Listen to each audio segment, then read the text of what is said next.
181. Fast change, sleepless nights. It took Bai Luan about 5 days to build the game he wanted, but when it was finished, he didn't release it right away. "I'll keep it to myself and play for a while," he joked. Actually, Bai Luan was putting together a gameplay demo for Devil May Cry. Everyone who knows the series understands. Once you master the controls, the spectacle is unmatched. Parries, explosive visual effects, and seamless weapon swaps that chain into unique combos. Watching it gives you that instant, I have no idea what's happening, but it's unbelievably cool feeling.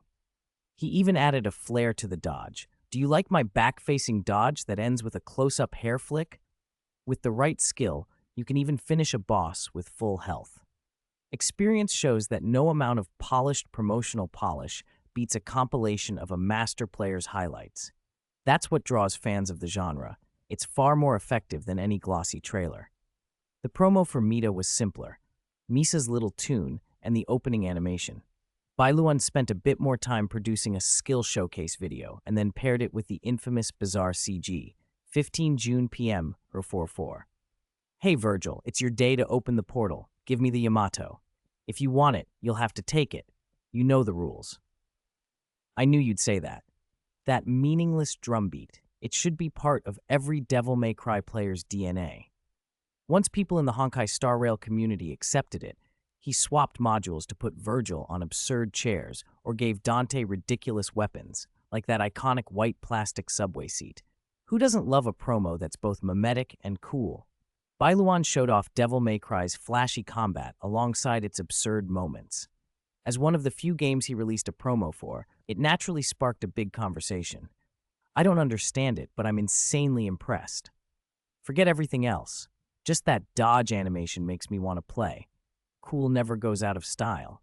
I don't know why, but every time that inexplicable drum beat plays, I laugh. What's wrong with me? Is the second half real in-game footage? The combat is unbelievable. Is this Pathstrider combat? I have to try it. Why is that blue player so bad? He's been fighting the red boss forever and it's not losing any health doge. Oh my god, the weapon swapping, the parries into combos, and he even taunted the boss. The boss got enraged but couldn't land a single hit. I'm a clumsy player. I'll stick with Mita. From the promo, it looks like a dating sim. That opening animation is amazing. That wink goes straight to the heart. The music fits perfectly. This Yimu is untouchable, right? It's not like you design, produce, and promote everything alone, so nobody else can take credit, right? I can't wait. When will these two be online? Seeing the impatient comments made Bai Luan smile. He didn't intend to keep people waiting long, but he wanted a couple of days for buzz to build. The videos needed time to ferment. Mostly the discussion centered on Devil May Cry. Mita got far less attention. Time to tip the scales. Bai Luan doodled Mita with a hat and posted an update. "Mita is cute." Cute. I've never begged anyone in my life, but I'm begging you this time. This model is just too beautiful. Posting updates without releasing the game. Why is Yimu so mean? Making comics, animations, and even games in a few days. This is the power of a 900-year-old otaku. I'm in awe. He was happily scrolling comments in the lab when the door opened and Heita walked in, heading straight for him. Surprised, Bai Luan put away his phone and then posted another update. This time the character Me in Mita was replaced with Hey, and the image switched to a Heita puppet. Heita is cute. A dream crossover. This is. I can't imagine what Yimu squeezed out in those 10 minutes. Ha ha ha. Slacking at work and being pressured by your boss. Yimu, if you're being threatened, just blink. Heita discovers the leader of the anti-fans defected and launches a decisive attack. This will go down in history as the Mita-Heita conflict. Heita, what do you mean my station master defected? He hadn't expected Heita to care about this kind of thing. He resolved to be more careful. Bai Luan decided to post fewer updates for a while, but 2 days of silence was going to be boring. How to pass the time? He started drawing emojis. Over the next stretch, Yimu, his handle, occasionally posted new emojis, chief among them a little aha figure with 2 pinwheels. The aha emojis exploded across the universe, especially the one of aha running with 2 tiny pinwheels. Using aha as an emoji? How daring. I thought all night and still can't understand why Yimu isn't an Aeon emissary of aha. Fun fact, Aha will walk away if it doesn't like something. Hiss. Could Aha be impersonating an emoji? Sounds like something it would do. The masked fools try to be clever, but nothing beats Yimu's sudden inspiration. Besides Aha, Bai Luan drew chibi-style emojis of the Express crew. They were wildly popular inside the group, particularly March 7th's chibi dancing GIF. It slipped into the crew's chat and popped up everywhere. March 7th herself loved it. If only it could make me look smarter, she joked. Bai Luan burst out laughing at March 7th's comment. He could already picture her reaction to the chibi dancing GIF of Chang Yeyuo. But it wasn't time to laugh yet. He kept it to himself. Bai Luan, there will be everything. March 7th, what do you mean there will be? Heaven's secrets must not be revealed. March 7th, Riddler, out of the Express crew. March 7th, Riddler, out of the Express crew. Oh right, March 7th, I plan to edit a video using your old funny clips. Okay, Uncle, can you show it to me after you edit it? No problem. Yay. March. What style are you planning, Uncle? Cool and abstract. Can you really do that? You can question Uncle's research ability, but not Uncle's ability to make fun stuff. I'll make something great for you. March 7th. Hurry up, I can't sleep. 182. The stars are dancing. Bai Luan had filmed a bunch of prank videos with Star, and since he wanted to edit them, he certainly had no shortage of material. Still, simply stitching prank clips together felt uninspired. As a prank master, that was beneath him. For this edit, he planned a real turning point, a shift from abstract to cool, to hit Honkai Star Rail World's audience with something fresh. He decided to use 2 background tracks, one for the abstract opening and another for the cool payoff. For the abstract portion, he picked the newly released Love is Like Fire. Its distinctive drum beat would make a clean transition. And for the cool part, he chose Poster Boy, the theme of doubt, a tune he knew from countless edits in his past life. There was a meme associated with the latter, a certain black actor whose face would be suddenly pasted onto another black person in a clip, spreading across the frame like Ultra 7's transformation until the new face completely took over. Creators called it the 7 Edit, a satisfying merging of similar images. Bai Luan planned to use that trick for his big reveal. Kids, the big one is coming. He dove into the edit and soon finished the piece. Then he sent the file to Star. Star picked up her phone and opened the video. Uncle, you're fast. She downloaded it and hit play. The opening music was familiar. They had once filmed a dance to Love is Like Fire, though that time they'd been in Abyss Mage costumes. This edit, however, reused old prank footage. The moves weren't choreographed to the song, but Bai Luan's cuts were so smooth that unrelated clips stitched together felt natural. As expected of Uncle, his prank skills are still on point. But where's the cool part he mentioned? Just then, in the video, she was waving her hand when the screen froze and the drum beat snapped into a different rhythm.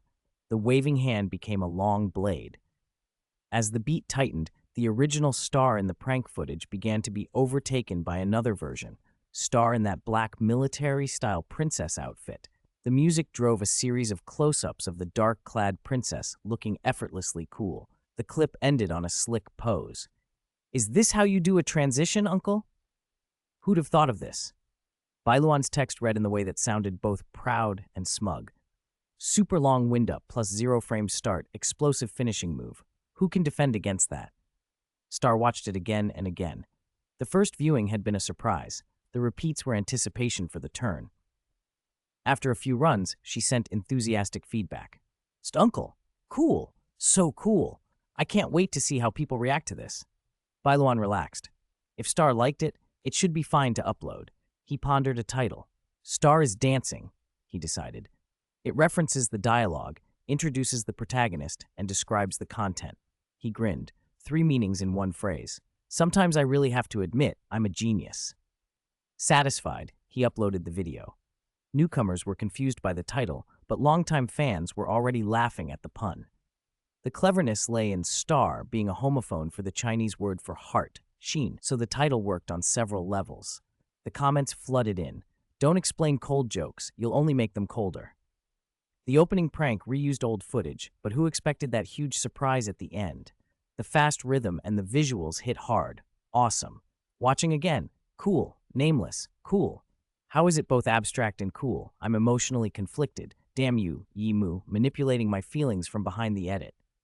Great video, but update the game for me. I want to see Mita. Bai Luan didn't linger on comments for long. A more interesting message had come through. Jimmy had invited him to be a guest on his show.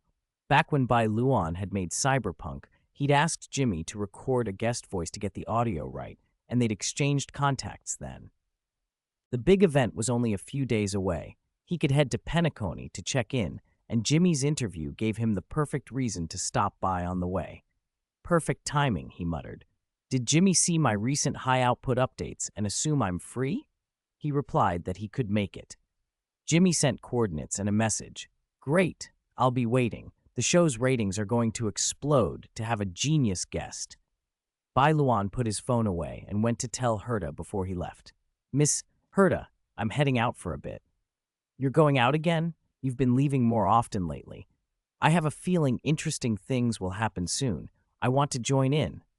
Oh? Heita raised an eyebrow. Will there be anything that interests me? Bai Luan thought for a moment. In the original plot, Heita did go to Penacony, even bringing along a Heita puppet, but that happened later, after everything else. He nodded and asked, There will be things you'll be interested in. Will you come to Penacony with me? Heita shook her head. Not now. I have a project I'm working on. He'd expected that.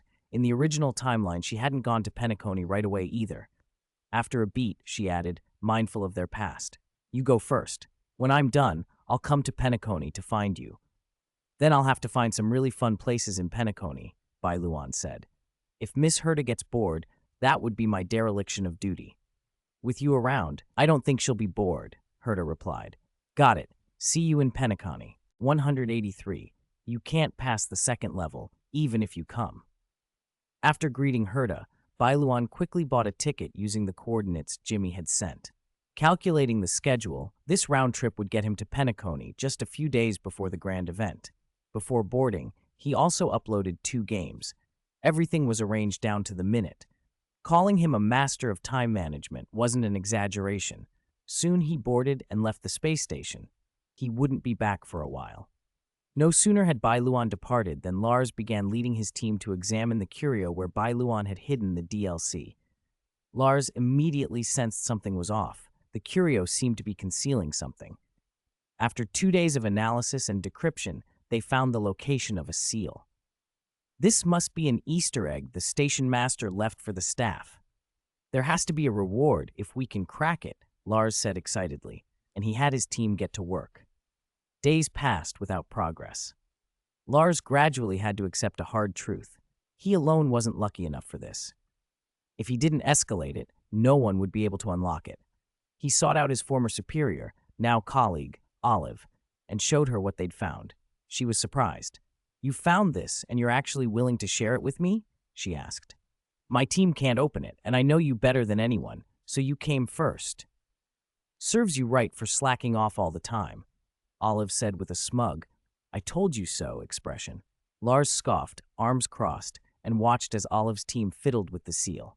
No one had a better sense of how difficult it was than him. How could a test left by the station master be solved by someone who didn't slack off regularly? Given the station master's personality, Lars was convinced the design favored slackers. Soon even Olive hit a wall. She looked up to find Lars grinning meaningfully.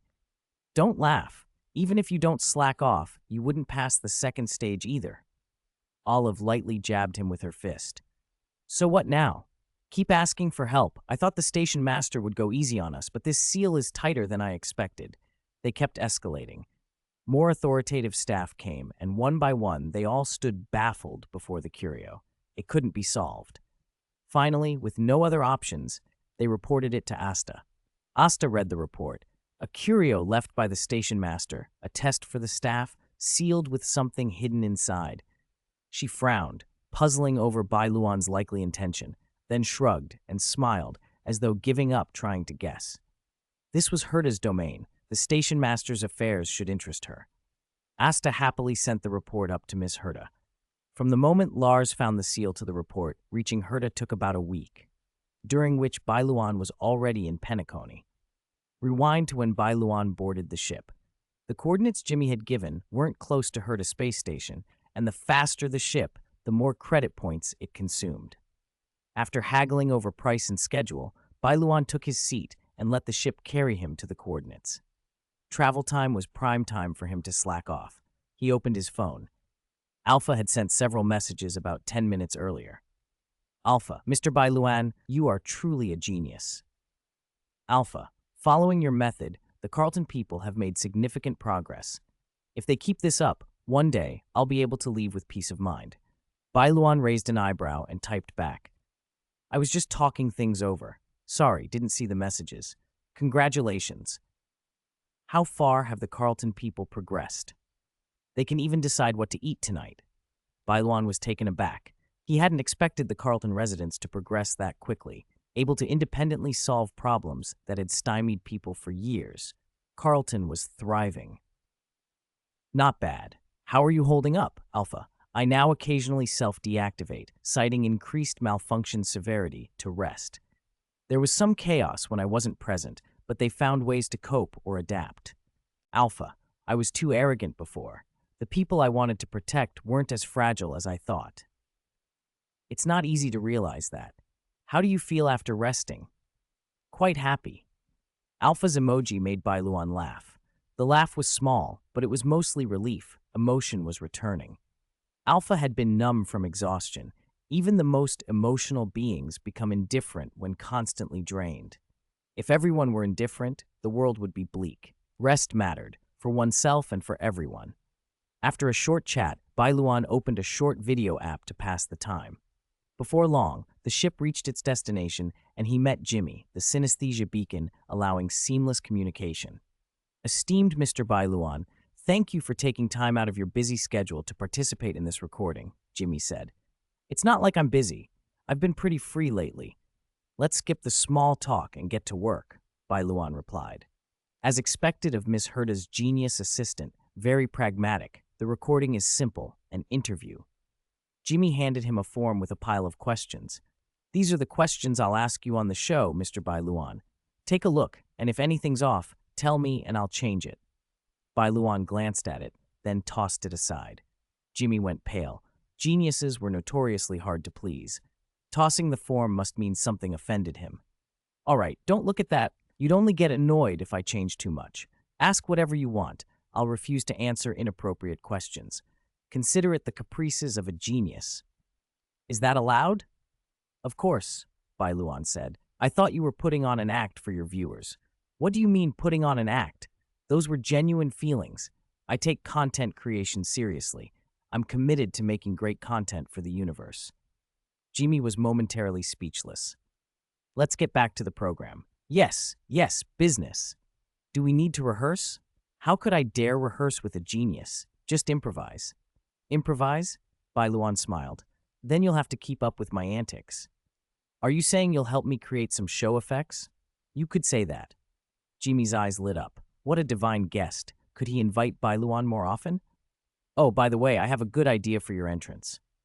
184. You have to queue up even if you ask for help. The approaching Starry Sky livestream opened as usual, and a montage of videos about Bai Luan began to play on the screen. Gummy delivered the narration at the appropriate moments. Whether your world has day and night or not, good morning, noon, and night, I am your good friend Gummy.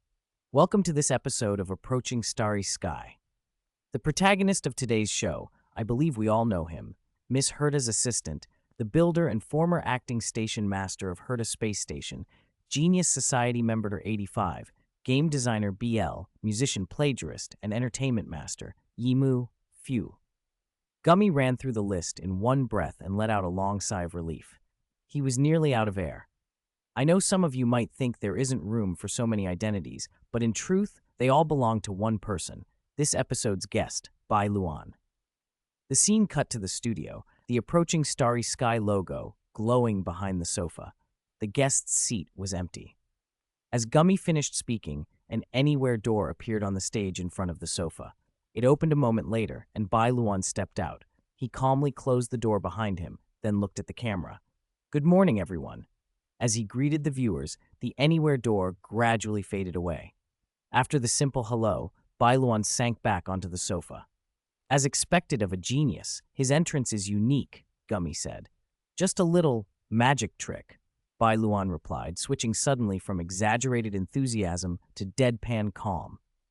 The abrupt tonal shift nearly made Gummy lose his composure, but he'd had professional training and managed not to laugh. "It is a great, great, great honor to invite Mr. Bai Luan for this interview. I believe the live audience didn't expect you to be our guest today. I certainly didn't expect you to accept, especially since this invitation was a personal one from me. Heh, if it weren't for Mr. Gummy's personal invite, I wouldn't have come. Oh my, I'm so touched. After all, Mr. Gummy and I have collaborated once before." Bai Luan looked at Gummy and asked, "So can you do that again?" Gummy blinked in confusion for a beat, then caught on. "Oh, you mean that? No problem. Ahem." He cleared his throat, gathered himself, then spread his wings and projected his voice like a showman. "Good morning, Night City. Yesterday's death lottery. The final result was a full 30. Bai Luan nodded in approval. Gummy had nailed the voice. You guys don't link the character and the voice actor together, Gig. If Bai Luan hadn't had that accident in his previous life and had lived to 2077, he swore he would have said something like that. Gummy moved on to related topics. "We all know Mr. N. Bai Luan works in a wide range of fields, from game design to cooking to scientific invention, almost omnipotent." "It's not that exaggerated," Bai Luan waved. "I just know a little about everything." "Ha ha. So modest," Gummy chuckled. "When a genius says they only know a little, it's best to nod and not take it literally. Everyone watching, like me, must be curious. How do you keep producing excellent work across so many fields?" Actually, I stole most of these works from another world. The authors of those games aren't me at all. I just brought them over." Gummy stroked his chin, thinking, then tried to rephrase politely. "You mean you imagined a world and then brought its works here?" Bai Luan hadn't expected his remark to be interpreted that way. No explanation would be clear, so he chose a graceful dodge. "Mr. Gummy has a very unique way of thinking. Perhaps you also have the potential to be a genius." Really? "Yes, not just Mr. Gummy, but everyone watching now." Bai Luan turned to the camera with a serious look. "You can do it too." "Mr. Bai Luan is so good at encouraging others," Gummy said. "I seriously considered it. Becoming a genius is still too impossible for me. Best to focus on the work at hand. Let's continue. What is the most regrettable thing you've ever done?" "Most regrettable?" Bai Luan thought seriously for a moment. "I think it would be being glanced at by erudition." "Isn't that a good thing?" Gummy asked. "What's good about it?" "Mr. Gummy, do you know how much my workload and difficulty increased after erudition glanced at me?" Bai Luan complained sadly. Gummy's expression softened into understanding. Hardworking types understood being pushed too far. "When it comes to overtime, I sympathize. I really do." A bad feeling stirred in Gummy that if he continued, his own job might be endangered, so he changed the subject. "Speaking of being glanced at and becoming a genius, Professor Ratio of the First University of Truth has been aiming to become a genius not long ago. I also heard that Mr. Bai Luan studied under Professor Ratio. Can you tell us about your relationship?" "Professor Ratio is great. There's nothing more to say. I genuinely believe Dr. Truth, Veritas Ratio, possesses remarkable wisdom. There are many reasons he deserves remembrance. Not being a genius is the least memorable thing about him. If you care about his legacy, remember, even if he didn't become a genius, he mentored one, and that alone is one of his life's achievements." What a moving answer. Mr. Bai Luan has always been enthusiastic about helping others. Was he influenced by Professor Ratio's philosophy? Bai Luan considered, then answered sincerely, "Professor Ratio's philosophy influenced me, to a point. But the deepest reason comes from my experiences in my hometown." "Then could you tell us about your hometown?" "Of course." Bai Luan agreed, but he couldn't say that he'd been transmigrated here by a system. He smiled, and without changing his expression, gave a composed but fanciful account. "My hometown is in a place called the M78 Nebula. The people there have very high moral standards. We even have a special honor. If you love and cherish life, you can be awarded the title Giant of Light." "What on earth are you talking about?" Gummy listened intently to Bai Luan's flights of fancy. He'd never heard of the M78 nebula, but he didn't doubt Bai Luan. Bai Luan had no reason to lie. If he'd wanted to refuse answering, he could have. Besides, the universe is vast. It was normal to have unknown place names. Have you received the title Giant of Light? Unfortunately, no, but if I ever had the chance, I'd be honored. Even Mr. Bai Luan hasn't gotten it. Your hometown standards must be strict. I must visit someday. Unfortunately, my hometown isn't open to outsiders, otherwise I'd take you to touch the Plasma Spark Tower. Plasma. Spark Tower? What is that? Something that benefits the body if you touch it, with a chance, albeit small, of triggering species evolution. Gummy's face said plainly, I don't understand, but I am greatly shocked. I didn't expect Mr. Bai Luan to be so hospitable as to consider taking me to his hometown, Gummy said. I'm truly touched. Bai Luan decided to end the tangent before he lost his composure. If he kept smiling, the corners of his mouth might start twitching uncontrollably. Thank you, Mr. Bai Luan, for introducing your hometown. Next question. In your videos, especially under the Yi Mu account, there are often nonsensical vocalizations like Hakimi, Yaho Yi Ge Wali Gyao, and Inspiration Guli Guli Wa Cha Inspiration Gu. Even the synesthesia beacon can't translate them.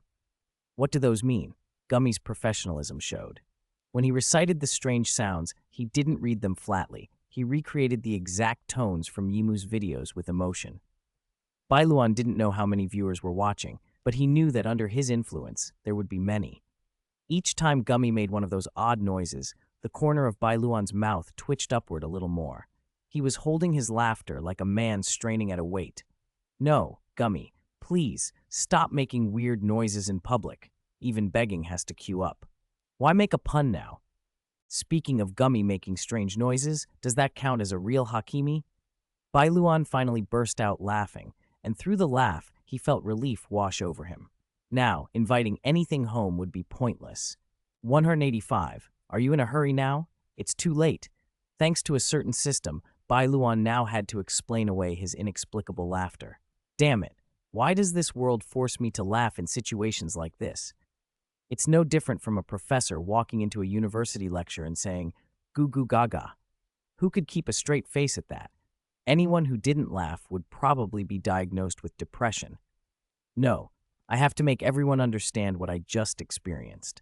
You must understand me. Bai Luan cleared his throat twice and said, some of those sounds carry special meanings you'll understand later. Others are just simple tones, made purely for fun. As for inspiration, Guli Guli Wacha Inspiration Gu, that's a joyful chant. It's not just for me. It's especially effective on the space station's mascot, the Inspiration Mushroom. Gummy's curiosity was obvious. Inspiration Mushroom? It's my friend and the space station's mascot. It's a talking mushroom that floats around the station in a little UFO.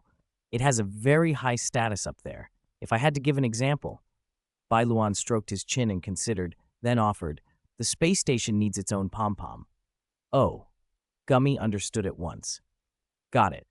As expected from a genius, a perfect comparison. Compared to the space station, the Astral Express is definitely more famous. Since we're on the subject, could you tell us more about the space station? It's really hard to get in. Most people never even see it. It's all pretty clearly in the recruitment promo video. Great pay, full experimental facilities, though the professional requirements are steep. If I had to mention something, people might not know. Bai Luan paused, and Gummy leaned in. Sometimes I share new videos a little early in the station's group chat. So in a way, members get priority viewing. It's a small perk, but compared to the other benefits, it's tiny. After Bai Luan said that on the live stream, applications to the space station the following year surged. The company spent a year on advertising that couldn't compete with a single line from his stream. Gummy glanced at the flood of comments and decided it would be smart to engage the audience. Today's viewership was huge. Mr. Bai Luan, would you mind interacting with everyone in the chat? There's an interactive segment? Great. I like reading the comments. Perfect. Gummy turned to the live camera. To everyone watching, type your questions in the public chat. I'm Gummy, and I'll relay them. The comment feed exploded. Gummy skimmed and picked the clearest one. Members of the Genius Society have nicknames. Yours seems to be Apprentice. Why did you choose that? Bai Luan smiled faintly. I've always felt apprentice fits me better than genius. Gummy paused. May I ask why? Because Miss Heita pulled me into a project called the Simulated Universe. Everyone on that project is part of the Genius Society. When you collaborate with real geniuses, you spend a lot of time learning on the spot just so you can keep up and communicate with them. Gummy nodded, then rephrased. So you mean you learned many things on the spot? Inside, Bai Luan bristled. No. Why twist it like that? Who told you to read it that way? But he realized that from other people's point of view, that was exactly how it sounded. Explaining it further would only make him sound worse. So he deflected smoothly. Let's skip that topic. It's work-related, and I'm not in work mode right now. Understood. Next question. Many people criticize your prank videos as too vulgar. Compared to your earlier work, they see a decline in quality. As the creator, what do you think? When I create, I don't worry about a material's reputation. Whether something is refined or crude matters less than whether I put my heart into it. Without that, even a masterpiece as raw material won't make anything worth creating. He leaned forward, resting his elbows on his knees. Think about it. Even the most beautiful dance, traced back far enough, is just the contortion of primal animal limbs. The sweetest song, at its root, is no more than a beast's roar. Vulgarity can be the beginning of beauty, and beauty can revert to vulgarity. So the form of expression, vulgar or elegant, isn't always the point. The point is the feeling you get from it. That sounds a bit like erudition's philosophy, someone offered. Bai Luan shook his head. I'm not asking people to go back and worship the primitive, nor am I defending truly low-quality work. What I want to say is this: once elegance exists, vulgarity doesn't disappear. And it shouldn't have to. Most people aren't permanently in a state of vulgarity or elegance. They move between them. He spread his hands. People should choose the form of entertainment that relaxes them in the moment, whether that's crude or refined. Be vulgar when it's time to be vulgar. Be elegant when it's time to be elegant. Laughing at a prank video or blowing off steam to DJ music doesn't mean your taste is low. Maybe that's just what you need to reset. And tomorrow, if you listen to a symphony, that doesn't mean your taste upgraded overnight. It's just another mood. Debating whether tomorrow's you is more elegant or today's you more vulgar is pointless. Labels are just for other people's eyes. A person can't be fully captured by a tag. I only care that, whether it's today's me or tomorrow's, I'm happy. His voice softened. To borrow a line from my friend Hyperion, live in your passions, not in the eyes of others.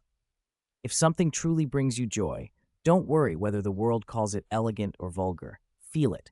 When you laugh at a prank, when you cry over a plot twist, don't be ashamed. Don't second-guess yourself. Don't carry someone else's opinion as a psychological burden. Let your first impression stand.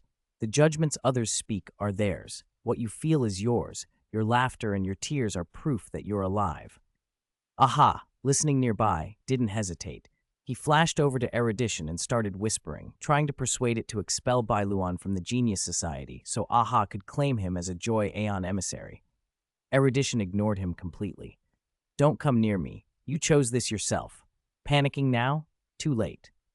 It was a pity Bai Luan didn't know what Asta had done. If he had, he would have been delighted. He would have recorded it and watched it over and over. Unfortunately, he couldn't see it. He was still being interviewed. Of course. Bai Luan smiled and added, if you really can't bring yourself to like something, don't force it. Go find what you do like.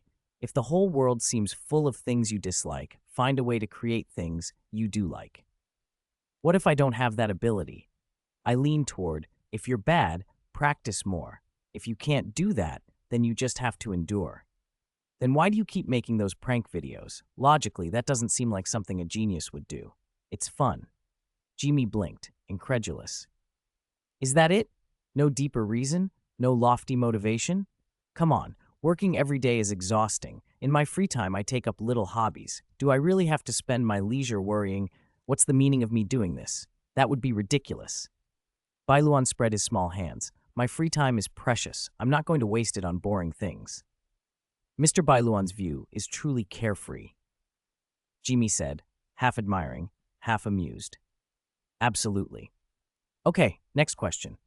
Jimmy scanned the live comments. The next one was personal, very personal, and had been repeated a lot. If he ignored it, the audience would complain. If he asked it and offended the guest, that would be worse. He hesitated, then remembered Bai Luan's pre-show remark. If he didn't want to answer, he could refuse. That relieved him. This next question's about your personal life. If you don't want to answer, feel free to decline. All right, ask. I'll decide whether to answer. You once wrote in the comments that there's someone you admire. Could you tell everyone watching who that person is? Ah, gossip. No wonder Jimmy was cautious. Bai Luan glanced at Jimmy, saw the eager curiosity on his face, and after a moment's thought, didn't answer directly. Instead, he asked, "How many people are watching right now?" It's hard to put a number on it. A lot. The back-end team is working hard to keep the stream from crashing. Jimmy smiled with a touch of pride. After all, our Close to the Stardome show is meant for everyone. That's good. With so many people watching, I don't have to repeat myself later. Bai Luan put on a mock-serious face and turned to the camera. Everyone, I like Miss Heita. The confession hit like a spark. Jimmy looked at Bai Luan with new admiration. It takes courage to admit something privately. It takes far more to do it in public. And Bai Luan had just confessed in front of so many people, it might as well have been the whole universe. He's got guts, Jimmy thought. The station master really made his move. At Heita Space Station, in the station master's office, Asta froze, then jumped to her feet. She'd had a hunch Bai Luan might do something like this, and now he actually had. Her excitement couldn't be contained. He did it. He actually did it. She had to let Heita know immediately. She flooded Heita with messages. When Heita finally replied, terse as always, "One more message and you're muted," followed by "I'm watching," Asta grinned uncontrollably. Seeing that reply calmed her, as if the outcome were already decided. She hurried into the station's chat group to share the news. Back on the stream, Jimmy was glowing with approval and gave Bai Luan a big thumbs up. Bai Luan scratched his cheek, a little embarrassed by the sudden praise. "Bro, don't do that," he muttered, but he was smiling. Jimmy couldn't help a short laugh, then composed himself. "Ahem, next question." He adjusted his tone. "I've been meaning to ask. When Yimu posts dance videos, the background music is often sad and melancholy. Were those songs written when you were heartbroken?" Jimmy's line of thought was unique, but Bai Luan shook his head. "Let me say this in advance. There aren't that many twists and turns between Miss Heita and me, so don't overread it. Don't force a huge connection between those songs and the Czech Ren, the music stealer. Those songs are for everyone. You can even use one of them to confess to someone you like." Jimmy checked the time. The show had gone on for a while. "We're almost out of time. As we wrap up, is there anything you want to say to everyone?" "Since we were talking about the music stealer, I'll sing one for everyone as a finale." Bai Luan produced a wooden guitar. Where he had it from, nobody knew. A genius always had strange things on hand, and made a few quick adjustments. He tuned the guitar, shifted his position, caught Jimmy's astonished look, and grinned.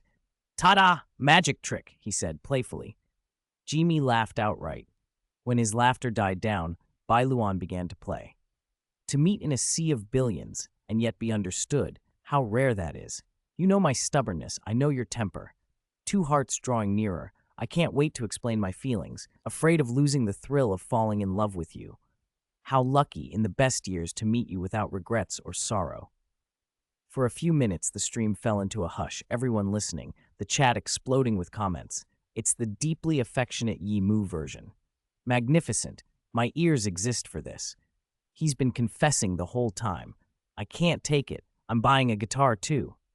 Bro, are you trying to kill us with how handsome you are?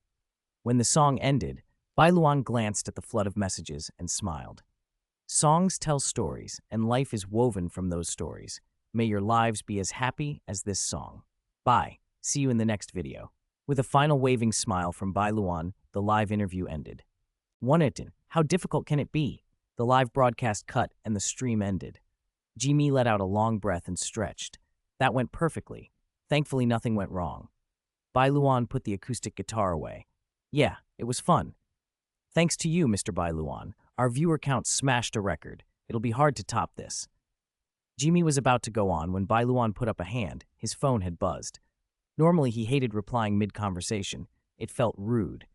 But the notification had a special chime. It was Heita. That could not wait. Jimmy fell silent and made himself as small as possible. Bai Luan checked the message. Heita, I didn't expect you to be so bold. Bai Luan froze for a second, then realized Heita had been watching the live stream. She must have heard everything. Heat crept into his cheeks at the thought of confessing in front of the whole universe, and Heita watching too. Suddenly his phone's front camera flicked on, took a photo of his flushed face, and sent it. It all happened so fast he barely reacted. Heita, cute expression. Bai Luan gave a helpless smile as he typed back. Miss Heita, what kind of weird things did you put on my phone? I'm pleased. When we meet next, I'll give you a little reward. Bai Luan's mind went to Heita's last reward, the one that had nearly left him a lovesick fool. Could he survive another one? Jimmy, who'd been trying not to stare, couldn't help a teasing remark. If you ask me, you're just asking for trouble. Shut up, Bai Luan muttered good-naturedly, put the phone away, and smiled at Jimmy. Sorry, just replying to a message. No problem, no problem. Jimmy waved a wing in dismissal. Do as you like. Don't worry about me. Thanks for understanding. It's been great working with you. Hope we can do it again. Really? If there's another collab, call me. I'll definitely come. Of course. See you next time. They shook hands.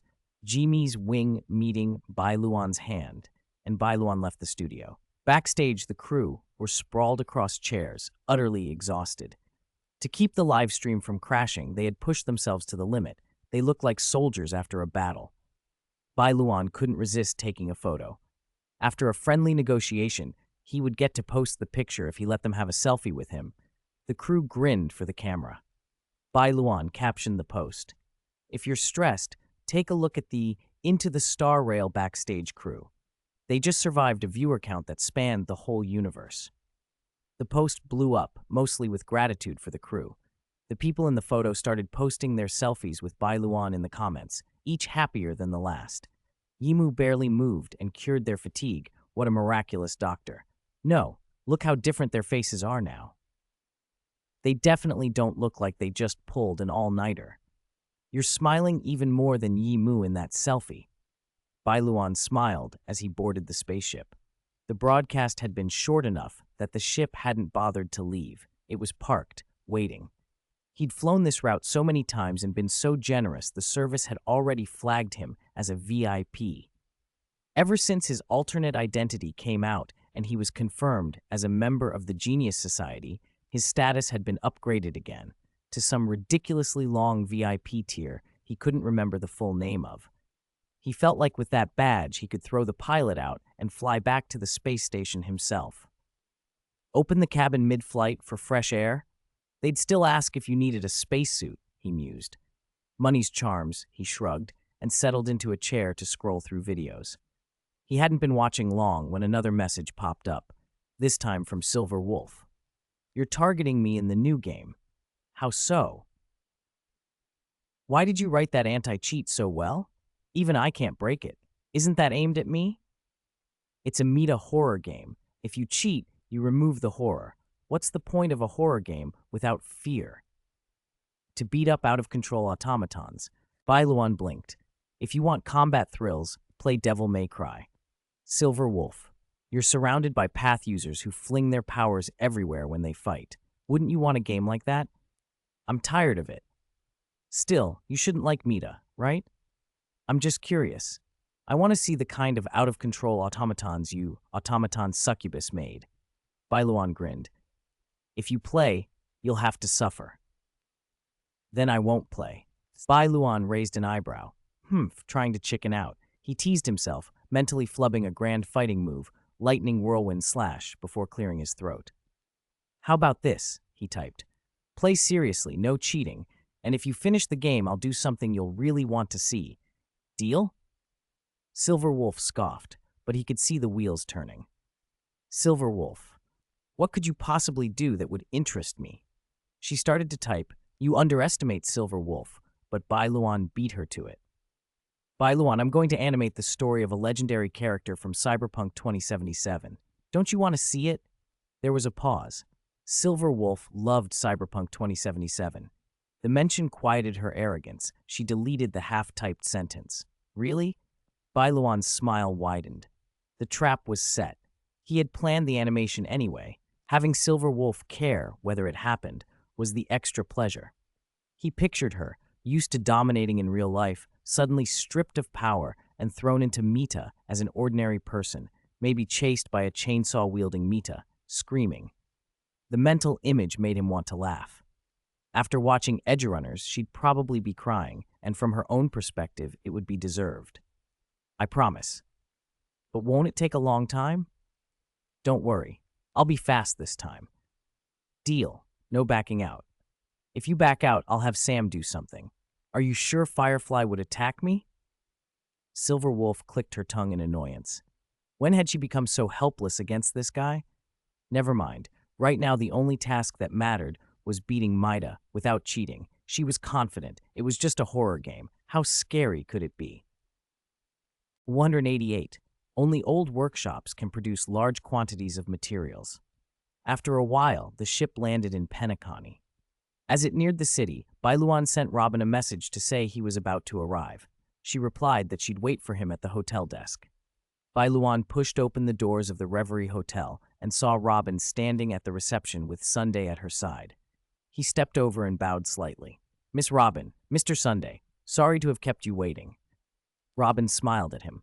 Not at all. It would have been rude of us not to come out and greet you. Sunday watched her smile and thought, she looks so carefree, so happy. He'd never have expected his sister to show that side. Then in a formal tone he added, Mr. Plagiarist has traveled all the way to Penacony. On behalf of the family, I'm very honored. Would you like me to help with check-in? Robin offered. Bai Luan waved her off. I'll go through the usual check-in later. Right now, I'd rather talk about collaborating with some of Penacony's film studios. Oh? Robin didn't press. I don't know much about this, but I can help contact the studios you want. No one would pass up the chance to work with you. She smiled and asked, do you have a specific studio in mind? I'll reach out for you. Bai Luan thought for a moment. What was the studio the Star Rail had helped in his past life? Crocker Film Studio. Crocker Film Studio. Robin hesitated. Sunday took over. Crocker's well known in Penacony, but it slipped badly in recent years because of poor management. Are you sure you want them as a partner? Old workshops have a strong foundation, Bai Luan said simply. Robin and Sunday exchanged a look. She gave a little nod. If that's what you want, I'll contact Crocker and set up a meeting. It might take a while. Please be patient. No problem. I have time. Robin hesitated as if she wanted to say something else. Bai Luan noticed and prompted, if you have something to say, just say it. I'm easy to talk to. We've worked together enough that you don't need to be so formal. She brightened. I actually wanted to ask for your autograph. Oh, that's fine. His tone was casual, but Robin's face lit up. She produced paper and a pen and handed them to him. He took them and paused. The synesthesia beacon in the Honkai Star Rail world tended to make people forget one inconvenient fact. Written languages and styles differ between civilizations. Bai Luan intended to sign in Chinese, but Chinese itself had many fonts. What style suited the plagiarist? Dozens of typefaces flashed through his mind in a second. The plagiarist's songs might not be wholly his, but Robin's admiration was real. He wanted the autograph to preserve the plagiarist's perfect image. Signing would be quick, but there was no rush. He had the little black room. He slipped into it, wrote out all the styles he'd imagined, then froze from indecision. For things like this, an outside opinion was better. He called Heita into the little black room and showed her the options. She glanced, pointed to one, and said, I like this one. All right, that's the one, he said without asking why. Some choices don't need reasons. Others' opinions make them feel right. Having settled the autograph, Bai Luan lingered. Curiosity nudged him. If you were going to give me a small reward now, what would you give me? For what? Heita asked. For boldly confessing to you in front of the entire universe, he said with a smirk. And for you finding out. Heita blinked, then chuckled. Well, I didn't expect you to actually come around. She laughed and teased him, then nodded. You did well. It's worth a reward. Bai Luan scratched his cheek. Stop teasing. I'm genuinely curious. What reward would you give? Heita put on a mischievous smile and regarded him. Bai Luan recognized the look. She'd already guessed what he might hint at and would tease him about it next. He puffed up inside. He'd learned a few things. He wasn't so easily broken now. This genius might even kiss you, you know. Heita raised an eyebrow. Naturally, he was immediately super broken. Wait, are you joking or serious? She asked. Who knows? Maybe I'm joking. Want to practice here with me? Heita stepped closer, narrowing the distance. This genius is very willing right now. The next second, Bai Luan snapped back to reality. He was gone from the little black room. With such little progress, you get carried away? Heita scolded. He forced his expression back under control. He'd been wrong to think he'd made so much progress. 1 second, and Heita could completely twist him into knots. A proud soldier must learn humility. Humph, overconfident little fool, he muttered to himself, resisting the system's attempts to unnerve him. He returned to the reception and signed the autograph without further delay. Your handwriting is really beautiful, Robin said with a hint of excitement as she folded the paper away. Bai Luan gave a modest smile. It's nothing special. Robin tucked the plagiarist's signature safely away. I'll contact Crocker Film Studio now. Thank you for your trouble. It's nothing, she replied, gave him a small bow, and left. Bai Luan looked at Sunday and felt a sudden urge to ask if he could call him Old Son. Brother Chixi would also work. Forget it. Asking that so soon after meeting would be too presumptuous. What's the difference between that and publicly pulling someone's pants down? If I said that to Sunday now, his alert radar would flare up immediately. Anyway, this trip to Penacony had been unexpectedly smooth. The Stellaron hunters hadn't shown any sign of trying to stop me. Does the Penacony storyline not concern them, or am I simply not supposed to interfere by being here? There can't be anything that would call me away before the Penacony plot even begins, right? Given the way things have been lately, that's a laughable thought. Still, for now, nothing looks like it'll force me out of Penacony. Mr. Songblight, would you like me to handle your check-in for you? Sunday asked. Will it delay your work? If so, I can go through the normal process, Bai Luan said. Sunday smiled and shook his head. No, Mr. Songblight, let me do it. It will be much faster if I handle it. All right, I'd appreciate it. You're welcome. Sunday set to work, processing the check-in while Bai Luan watched. Thanks to Elio's careful guidance, his arrival in this world hadn't significantly altered any established plotlines. He knew what would happen next in Penacony, and he had a clear idea of Sunday's intentions. Sunday himself wasn't a bad person. His methods were the problem. Still, the thought of 7 days off a week was tempting. Bai Luan couldn't help blurting, "Sometimes I really wish I could rest every day." Sunday paused for a fraction of a second before resuming as if nothing had interrupted him. If anyone else had said that, he'd have dismissed it as an ordinary person's impossible fantasy. But coming from a genius, standing right in front of him, it deserved consideration. Was it a slip of the tongue or a deliberate hint? Sunday decided it was worth probing a little. He continued working in a steady rhythm and steered the conversation on.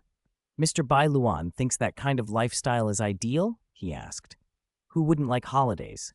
Bai Luan smiled, then added, but I know it's impossible. Everything has a price. If every day were a holiday, someone would have paid for it. No matter who or how capable, eventually they'd break. I disagree, Sunday said, shaking his head. Take you, for example. You're a genius. A single genius can easily influence the direction of the whole universe. That shows that if your ability is strong enough, you can do things most people can't. Bai Luan let the remark pass without directly arguing. Using the Genius Society to prove the point, Rupert I and II's anti-organic war had indeed shaped the universe, is true, yet they'd also met grim ends. Arguing would get them nowhere. People rarely change their minds in debate. It was better to exchange views. But just because someone can do something doesn't mean they should, Bai Luan said calmly. Those who try to protect others often forget that the people they want to protect aren't as fragile as they think. It's hard to truly understand without experiencing it.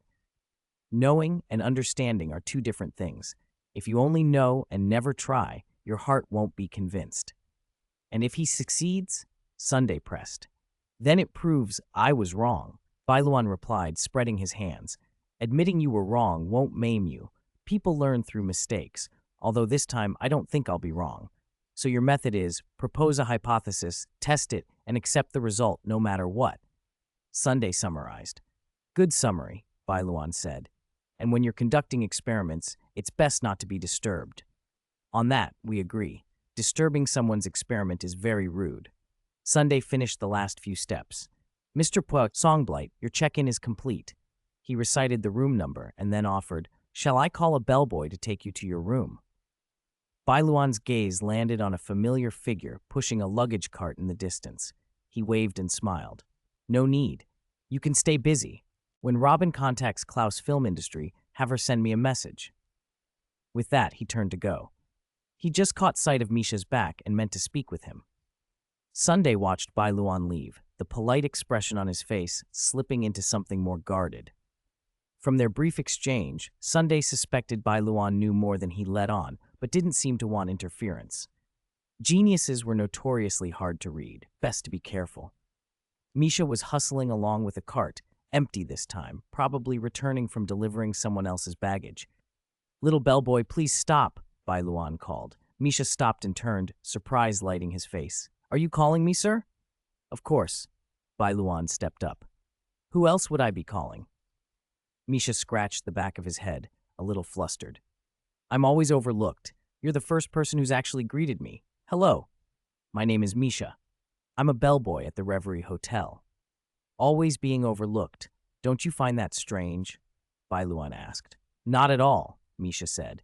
Everyone who comes to Penacony is a big shot. Who would care about a small, unremarkable bellboy like me?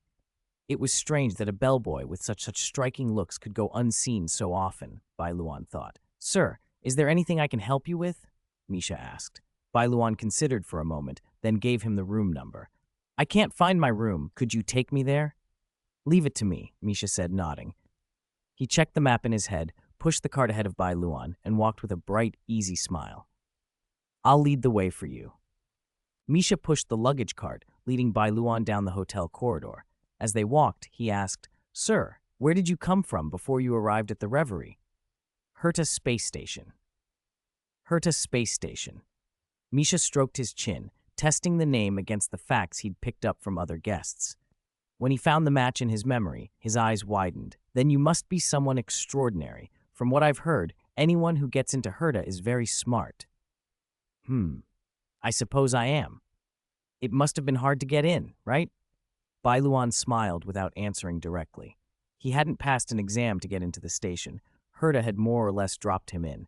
The space station must be out in space. Do you get to see the stars all the time? Yes. If you lean by the window and tilt your head, the whole starry sky is there. Seeing the stars from space must feel different. I wish I could see it sometime. Misha didn't know that Bai Luan had once seen that sky. He only saw someone wistful. Compared to Heita, I've been to another interesting place. Oh, where? The Astral Express. Misha stopped and looked back, surprised. Are you a nameless? You could say that. Bai Luan waved his hand.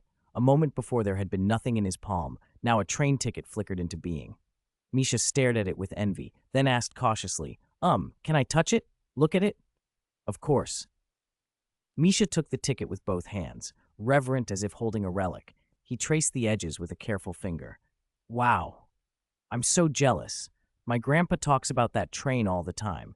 He never said it outright, but he made it sound like the best place in the universe. The Astral Express will be here soon. I think you'll meet them. Really? Misha's face lit up, then clouded with worry. What if they ignore me? I'm just an ordinary bellboy. Don't worry. Someone from the Astral Express crew will talk to you. Really? Really. I know one of them. Her name is Stelle. Her hair is gray. She's unique. You'll remember meeting her. Misha memorized the description carefully, then returned the ticket. In a few minutes, they reached Bai Luan's room. Here you are, sir, Misha said. Thank you. You're welcome. It's my duty. I enjoyed chatting with you. Thank you for talking to me. My name is Bai Luan, he added. Misha paused, then smiled and nodded. I understand. Sweet dreams, Mr. Bai Luan. I will. Misha pushed the cart away. Bai Luan watched him go. Goodbye, Mikhail, he thought, then opened his room door. He decided to enter the dream pool to reach Penacony properly. It felt odd to get into a pool with his clothes on, but not uncomfortable. In fact, it was pleasantly warm. He lay back, closed his eyes, and soon drifted into sleep. Entering a dream always had a strange magical quality. In the blink of an eye, he was in Penacony, a magnificent city spread around him, even an inverted skyline hovering above. It was beautiful, but Bai Luan wasn't impressed. He'd seen these vistas countless times in games during his previous life. Robin would need some time to contact Crocker Film Studio. Until then, he had free time. Soul glad? Not really. His palate had become refined after eating his own wondrous item dishes daily, and ordinary fare would hardly thrill him. Better to browse the dream bubble shops and see what animations he could perfectly replicate. He walked toward the dream bubble district. Even though it was a dream and getting hit by a car wouldn't hurt, old habits died hard. When he reached the main road, he instinctively checked both ways. Stopping mattered. There was a car coming from the left at speed. Crossing now would have sent him flying for no reward, so he waited for it to pass. A blur of motion suddenly streaked past him and launched into the road. The girl ran with such reckless momentum, she looked like she'd flipped the car. Without thinking, Bai Luan grabbed the back of her collar and yanked her away. Only after he pulled her to safety did he realize he hadn't even consciously decided to act. His hand had moved on reflex. He felt a flash of annoyance. Did she not look both ways? But forced himself to temper it. This was a dream, after all. "Thank you. You saved me from getting hit," the girl said gratefully. "No, sorry. I just reacted without thinking," Bai Luan replied. "It's okay. You meant well. I haven't met anyone that kind in a long time. Here, take this as a token." She handed him a doll. Bai Luan almost declined, but when he looked, he couldn't suppress a smile. It was a sparkle doll. Two possibilities opened up in his head. Either this ordinary-looking girl was Sparkle herself, or Sparkle had sent her to deliver the doll. "Is this yours, or did someone give it to you?" he asked. "It's mine. I don't give it to just anyone," she said. Bai Luan took the doll. "So, are you Sparkle?" "Oh?" The girl's form blurred, smoke puffed, and she shifted, revealing her true appearance. Sparkle stood before him, smiling and studying him with interest. "Where did we meet before? I don't remember." Bai Luan glanced at the doll in his hands, then smiled. "Aha told me." Aha laughed. "Ha ha ha! 6. 191. Win and have fun." Bai Luan's words left Sparkle momentarily speechless. As a masked fool herself, she knew how plausible his claim was. The god of merriment could do things like that. That was what made Bai Luan's denial so hard to judge. Was he truly telling the truth, or was this all some elaborate joke? She'd come to Penacony a few days early after taking Silverwolf's commission, planning to scout and prepare. While wandering the streets for a little entertainment, she'd spotted someone who seemed perpetually bathed in the god of merriment's attention. She remembered Sampo's tale in the tavern. He'd met a divine being in Jarilo who was always in Aha's gaze. Sparkle had wanted to see that for herself, and maybe find some fun along the way. She hadn't expected to be recognized the instant she opened her mouth. "I didn't expect the god of merriment to be the one to expose me," Bai Luan said.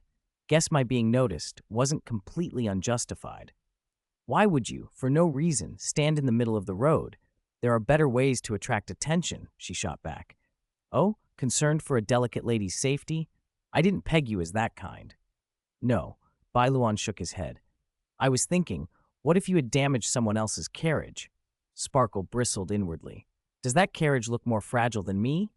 You're more worried about a cart than a beautiful woman? He deserves to be single." She glanced at him, reading his expression, and he caught her look with an amused little smile. "I have someone who wants me," he said. "I don't believe you." "Oh, then don't believe me." Sparkle sighed. This fellow was infuriating, soft and teasing, impossible to pin down. Every insult she lobbed bounced off as if it were thrown at cotton padded with needles. If she wasn't careful, she'd be the one turned into the joke. As expected of someone who can constantly be watched by Aha, yet claims not to be a masked fool, she said, folding her arms. "Did Sampo tell you?" Bai Luan protested.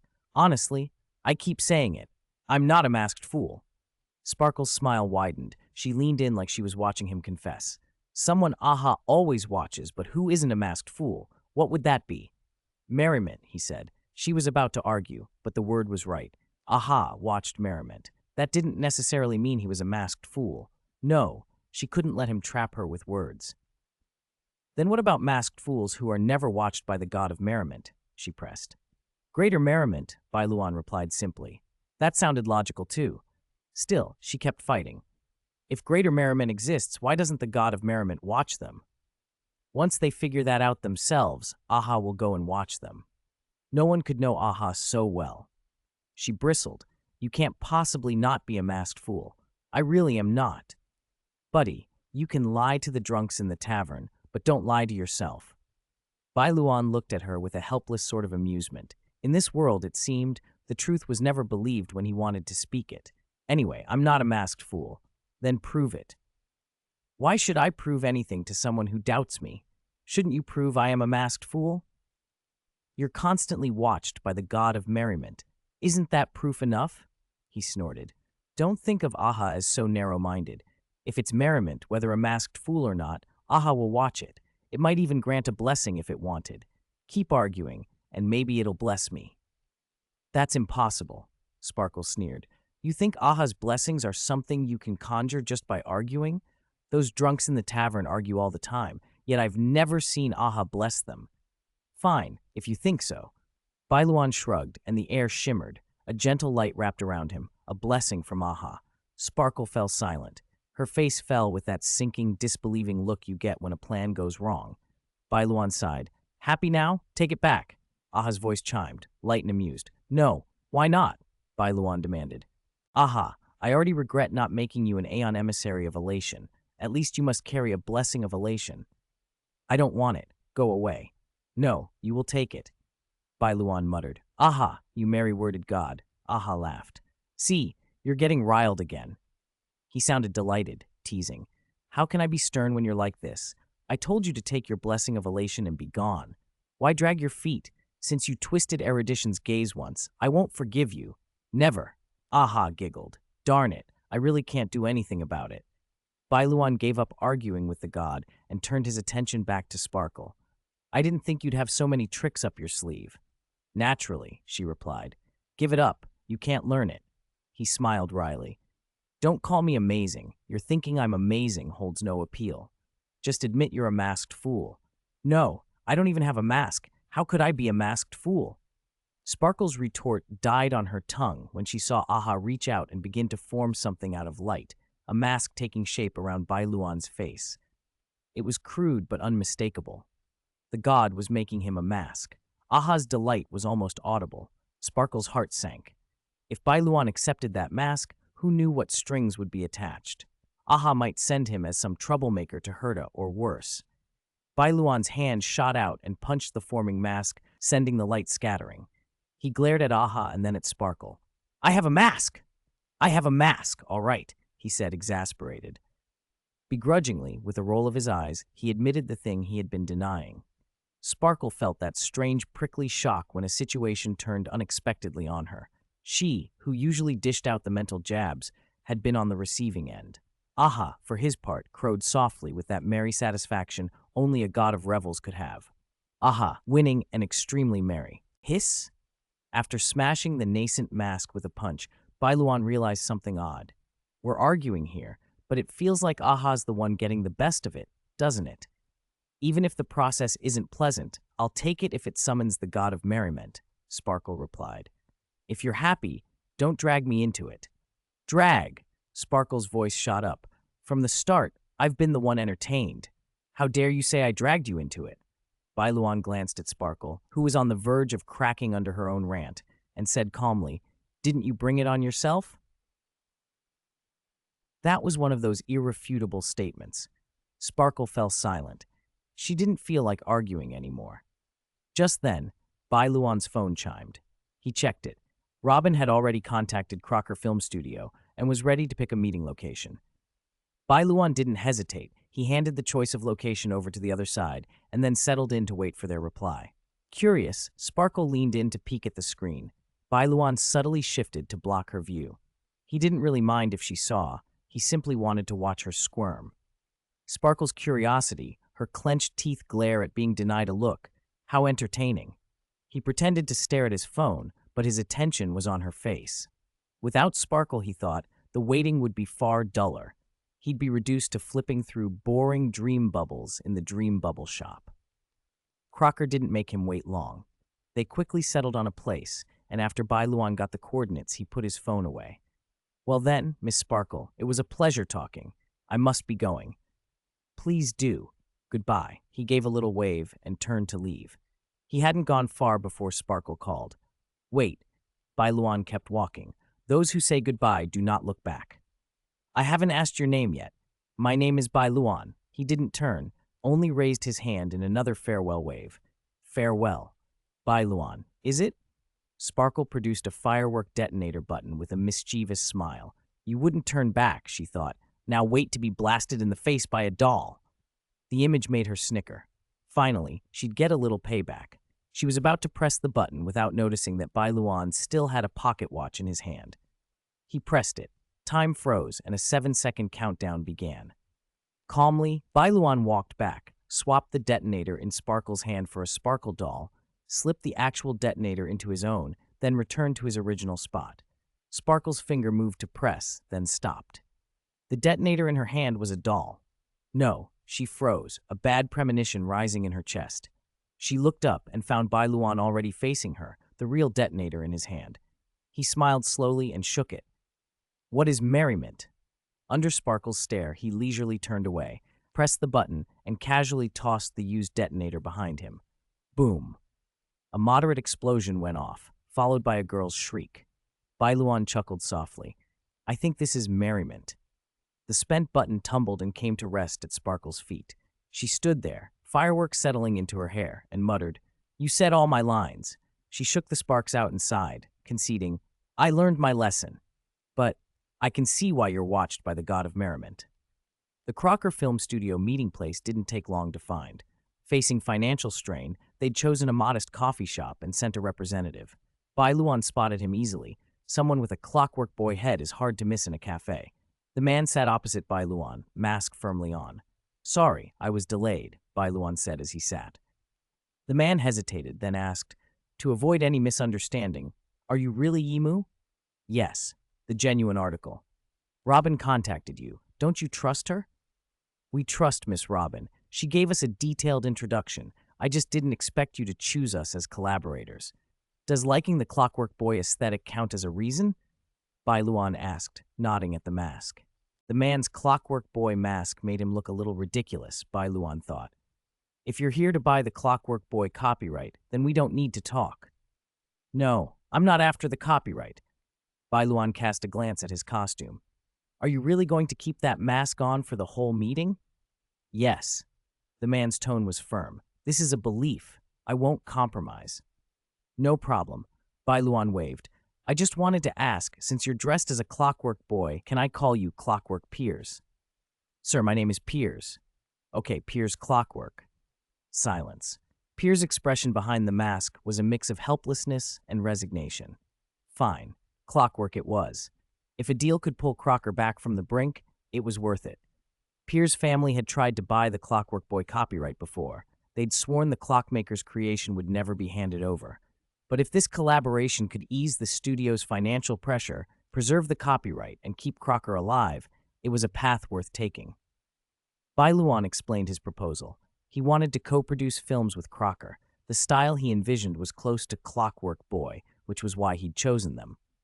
Piers nodded, expecting to find reasons to praise and placate. He was prepared to accept whatever odd idea Bai Luan might bring. First priority was to keep the studio afloat, then figure out the rest. He didn't believe for a moment that anything could rival Clockwork Boy. He'd seen too many dreamers overreach. But as Bai Luan talked, outlining the concept, sketching out stories, even describing classic cat-and-mouse episodes in the vein of Tom and Jerry, Piers' practiced enthusiasm slowly shifted. He no longer had to force praise. The project Bai Luan laid out came with real strengths, smart structure, and charm. The more he heard, the more baffled he became in the best possible way. No, could this person actually create work comparable to Clockwork Boy? The thought surprised him. 193, to the animators. At last, Bai Luan and Crocker Film Studio had come to an agreement. Even after the contract was signed, Piers still felt a little dazed. He couldn't figure it out. From the concepts, ideas, and scripts Bai Luan presented, it was obvious the work he wanted was of extremely high caliber. In Penacony, studios would have fought tooth and nail for a chance to collaborate on something like that. But that wasn't the strangest part. The strangest part was that Bai Luan not only brought the script and creative vision, he also brought the most important thing: funding. From start to finish, peers couldn't understand why Bai Luan had chosen Crocker. It wasn't that Crocker was incompetent, but any number of other studios could have done a better job. Honestly, peers felt Crocker's greatest role in the collaboration was simply being the necessary production partner. Beyond that, he couldn't find a single glowing adjective that fit. That initial shock, however, was only the beginning. After signing the contract, Bai Luan dove headfirst into production. Peers had never before seen anyone so capable, nor a client who handed over plans so exhaustively detailed. Bai Luan's notes specified each shot as if he had already seen the finished film. He sketched drafts to illustrate his ideas. Even more surprising, they discovered the art style he wanted, somewhere between Clockwork Boy and Tom and Jerry, matched Crocker's strengths perfectly, which made execution surprisingly smooth. Still, the process was grueling. Bai Luan's standards for visuals were relentless. Every frame had to be hand-drawn, and if a shot didn't have the exact effect he wanted, it was sent back for redrawing. Animators initially grumbled until Bai Luan personally produced a sequence whose quality put their work to shame. After that, they had no complaints. They also began to realize the script was far more than slapstick. It was witty and humorous, but layered, subtle enough that different viewers would come away with different interpretations. It had almost no dialogue, yet it captivated from start to finish. Suitable for all ages is easy to say and devilishly hard to achieve, until they saw what Bai Luan was doing. His high demands weren't ego, they were in service of something exceptional. The whole Crocker team felt as if they were building another Clockwork Boy. That drove everyone to pour themselves into the project. They worked like they were running on adrenaline, resting only when they had to, and then going right back to drawing. One episode of a Tom and Jerry-style short runs 7 or 8 minutes. At 24 frames per second, even shooting on twos meant more than 5,000 hand-drawn frames. That takes a very long time, far longer than the runtime. But after nearly a week of near-constant work, including every trick and efficiency they could manage, they produced a complete episode. Bai Luan was the powerhouse. Peers began to suspect Bai Luan might be a robot in human skin. How could anyone draw so quickly, accurately, and consistently? His fundamentals were rock solid, and while working at that intensity, he kept generating new creative ideas, casually naming Popeye, Bugs Bunny, and modern works like Up, Wall-E, Kung Fu Panda, even cyberpunk and anime references such as Cyberpunk 2077, Edge Runners, and Uma Musume, concepts that all felt worth making. He urged Crocker to leave their comfort zone and make work that resonated with contemporary young audiences. What studios feared most was running out of ideas and living off past glories. After Bai Luan arrived, Crocker couldn't produce content fast enough to keep up with his creativity. He pushed roughly 60% of the project forward alone. The team together handled the remaining 40%.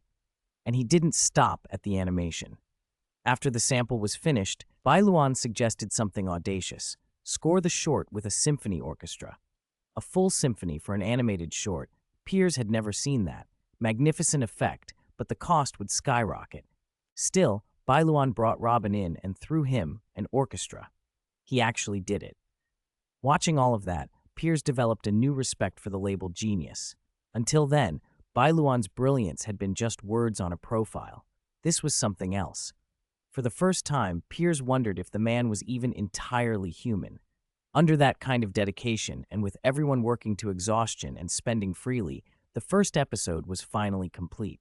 The internal screening was packed with laughter and joy. People left dabbing their eyes. It was a masterpiece. To have been part of its creation and to have your name in the credits, every animator felt they had done something worth their life. Crocker held a celebration banquet afterward. Promotion mattered less. A single post from Bai Luan's Yimu account would do more than any campaign. In the crowd, peers found Bai Luan avoiding the noise, standing in a quiet corner with an unopened bottle of Soulglad. Mr. Bai Luan, why aren't you celebrating with everyone? Piers asked. Oh, I just wanted a little rest without getting in everyone's way, Bai Luan said, looking up at the Penacony sky. This is exhausting. Turns out animation is really, really hard. Piers was surprised and oddly relieved. If this was Bai Luan's first time making animation and he still got tired, then he was human after all. Mr. Bai Luan, why isn't your name on the producer list? Nonsense, Bai Luan said with a smile. Can't you see the first three words that appear? Animator. You mean you signed it as animator? What? Is that not allowed? The clockmaker who did Clockwork Boy used a nickname too. Why can't mine be animator? But how is that different from not signing at all? Bai Luan shook his head and spoke quietly. This wasn't my work to begin with. It belongs to the animators. Piers didn't catch it at first. What? Nothing. Bai Luan used his teeth to pry the cap off the Soulglad and watched the bubbles surge up. Piers, a toast. He raised his bottle. To the animators. Piers stared for a beat, then lifted his own Soulglad to clink glass. To the animators. At last it was done. With this experience under his belt, Piers figured the next episode would be easier, even if he'd still have to coordinate the orchestra. And Edgerunners was practically ready too. Scripts and art direction finalized, just waiting for production. He had a job now, and all the hard work had been worth it. Good times were coming. Soon, he would be able to relive childhood classics in this world. Bai Luan's phone buzzed. He checked it. Heita, a staff member found an interesting, wondrous item. No one on the space station can unlock it. An intriguing item, then. Bai Luan took a sip of Soulglad and replied, To have piqued Miss Heita's interest, it must be something special. Heita, I took a look. It seems like you made it. Any ideas? She sent an image. The picture was of the exact wondrous item Bai Luan had used to hide the Golden Gears DLC. The Soulglad slipped from his hand. It hit the floor and shattered with a sharp crack. Piers opened his mouth to ask what was wrong, but Bai Luan looked like the sky had fallen in. Gah, don't you dare touch it, he barked. Then, furious and stunned, he shouted, Who the hell added an instant reveal function? He had no other options. Don't panic. Don't panic. Even though that wondrous item was now in Heita's hands, she hadn't actually called him back to work yet, so she hadn't found out. For now, he needed to act like nothing had happened, buy time, and figure out how to get the item back. Bai Luan fired off replies at lightning speed. Really? I'll head back and take a look. Aren't you busy with something you like at Penacony? No, it can wait. It's not urgent. With the Anywhere door, it's just open and close to get back. Wait for me a bit. I'll be there right away. He barely had a breath to spare before tearing himself away from the Penacony dream and back to the Daydream Hotel in the real world. He pulled out the Anywhere door and flashed back to the space station. A quick burst of light later, he sprinted straight for Heita's office. He still didn't know why the wondrous item had ended up with Heita, but this was not the time to investigate. Fix the immediate problem first. Answers could come later. He tried to steady himself as he ran, calm, composed, but his feet had a mind of their own. Panic skittered around the edges of his thoughts. No, he was sure someone had set him up. He'd almost been exposed. If he found the culprit, he would make them pay. His hands curled into fists, imagining the vengeance he'd wreak on the mastermind. Then he stopped himself. An excellent employee didn't bring personal vendettas to work. He could simmer privately, he told himself. Publicly, he would be professional. He yanked open Heita's office door and froze. Screwlum, Ruan Mei, Heita. All three were already there, and all three of their gazes snapped to him the moment he stepped inside. Bai Luan felt his face go cold. Why are you all here? Like you're about to pitch a simulated universe DLC expansion pack. Heita hadn't discovered the Golden Gears DLC inside the wondrous item, had she? Don't tell me it was already exposed. Then the pieces fell into place with nauseating clarity. Heita had known. Of course she had known. She'd discovered the secret of the item long ago, but instead of summoning him immediately, she'd called the other two and assembled them first. She'd waited until they were ready, then sent him a picture to make it look like she hadn't uncovered anything, baiting him to panic and rush back as fast as possible so they could trap him into working on the DLC. She hadn't told him because she knew exactly how he would behave if she did. He'd stall, he'd delay, he'd try to hide it. So she engineered the rush. It was a pinpoint calculation. He'd fallen for it, stupidly, and now he was exactly where she wanted him. Bai Luan's anger flared, but he tamped it down. He had to play this cool. No, he had to play this smarter. "Everyone's here?" he said awkwardly, trying for casual. "Yes, everyone's here," Heita replied. "Most of the simulated universe DLC for this project is already complete." She produced the wondrous item, the very one Bai Luan had used to conceal the Golden Gears DLC. "But before we go any further," she continued, "we should discuss why you kept this from us and developed the DLC in secret." Bai Luan sighed and looked at the three geniuses assembled before him. He was tired of struggling, tired of dodging, tired of being cornered. He forced a smile and asked, "Why would you think I was developing it in secret?" Screwlum was the first to speak. Question: Bai Luan, did you choose to develop it alone because you think collaborating with us would lower development efficiency? Bai Luan nearly lunged over to clamp his hand over Screwlum's mouth. Who on earth would imply that their development speed is slow? He'd hidden the DLC because those three were ridiculously fast, hard to keep up with, not because he looked down on them.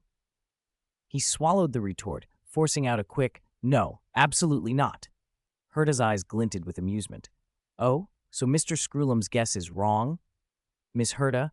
Bai Luan looked helplessly between them, then back at Screwlum. "And Mr. Screwlum?" Screwlum blinked, then inclined his head. "Now that you mention it, my hypothesis does contradict Bai Luan's usual behavior. My apologies." Relief washed through Bai Luan at the small victory. He almost believed he'd dodged the first bullet. Then Ruan Mei, who had been silent until now, spoke up in a steady voice. "If Mr. Screwlum is wrong, then I think," she turned to Bai Luan, "you must really enjoy developing the simulated universe project." Bai Luan wanted to cry. Was everyone going to assume the same thing? "Ruan Mei, is there any chance I actually hate developing the simulated universe?" Ruan Mei regarded him curiously. "Is that so? If you did hate it, why develop the DLC at all? The completion rate is already very high." He could feel the walls closing in. Screwlum's and Ruan Mei's theories were both wildly off base, and he dared not imagine what Heita's conclusion would be. He had to give them something that sounded plausible to them and low enough to deflate their expectations. He needed a reason that fit their perception of him and let him off the hook. When a person is backed into a corner, sometimes their brain throws up a lifeline. Bai Luan snatched it. "Actually," he said, choosing his words carefully, "I felt the DLC wasn't mature enough, unfinished, in need of more refinement. I planned to improve it before bringing it to you, and it just dragged on until things got to this point." Screwlum was the first to accept the explanation, his face lit with admiration. "I sincerely admire your extreme standards for quality. Working with someone so rigorous should make the rest of us raise our own bars." Bai Luan's smile was automatic, not because he was relieved, not because he was happy, because he had run out of moves. He had no more cards to play, so he played the one that seemed least likely to doom him. For now, it was enough. 195. There's always a sense of foreboding. Researching the Simulated Universe DLC had not been easy. The Golden Gears Simulated Universe DLC, which Bai Luan had secretly used as an excuse to buy himself time to slack off, had been exposed. That meant he still had to match the genius's development speed, just like before. It didn't matter in the end. His earlier work hadn't been wasted. Most of Golden Gears was already done. It only took him a few days to finish the rest. Bai Luan threw himself into the work with frantic energy. It wasn't that he enjoyed developing the Simulated Universe DLC. He pushed its progress because until he finished it, his hands weren't free to investigate how that wondrous item had ended up in Heita's possession. His carefully laid plan should never have gone wrong under normal circumstances. For it to fail like this, someone must have set him up. All of this couldn't be a chain of coincidences leading to this outcome. Who would believe that? He swore that once he found whoever did it, he would make them pay. The flames of revenge sharpened his efficiency, and he completed Golden Gears faster than expected. Then he turned to the investigation. He dug into every lead and eventually traced the whole thing back to Lars, and then he despaired. The truth was worse than he had feared. It did look like a string of coincidences. Lars had not been instructed by anyone. He discovered the wondrous item simply because he was stubborn, relentless in pursuing assessments and opportunities. The item had been defended as tightly as a medieval knight in full armor, with only a narrow slit for the eyes. Yet someone on the space station happened to fit every single one of the prerequisites and, like a perfect arrow, had shot straight through that slit. What stung most was that Lars uncovered the secret largely because Bai Luan himself kept giving him assessment opportunities, letting him grow. Bai Luan was the architect of his own overtime. The realization hit him like a physical blow. For a moment he felt drained, as if all his recent efforts had been for nothing. Worse, not a single person had intended to make him work overtime. He had continued to give Lars chances because the kid had exposed his disguise earlier. Lars had taken assessments simply to improve. Asta reported the seal to Heita because no staff on the space station could unlock it. No one had plotted against him. Everyone had acted with innocent motives, and yet their combined actions had led to his predicament. He had no enemy to blame. That thought depressed him deeply. Previously, he had framed it as a wicked commoner wants to harm me, determined to find the culprit. In the end, there were no wicked commoners, only conscientious people doing what they should. So who was at fault? Was he condemned to an endless loop of overtime developing simulated universe DLCs? It seemed a cruel fate. All his attempts to manipulate events had only boomeranged back on him. Perhaps the one path he had always ignored, simply giving up, was the only option left. At first, he had avoided that route because he wanted to stay close to Heita, to grow in a safe environment. Later, as he had slipped deeper into his role as a genius, Heita's expectations grew, and he felt he could not leave without shattering the facade. If he tried to act the perfect genius assistant, he couldn't simply quit. Now, to avoid more overtime, surrendering the role looked increasingly attractive. Besides, he no longer worried about Heita throwing him out. If he wanted to leave now, he couldn't, because the three geniuses' evaluations of him had climbed too high. If things continued, what if they started suspecting his genius level was surpassing theirs? Narcissistic as it sounded, the possibility terrified him. Screwlum might conclude he chose to develop the DLC alone because collaborating was too slow. Bai Luan felt suffocated by the expectations and didn't dare imagine how much more pressure would come if people began misreading his motives. In the end, he chose to give up because he felt he had no other choice.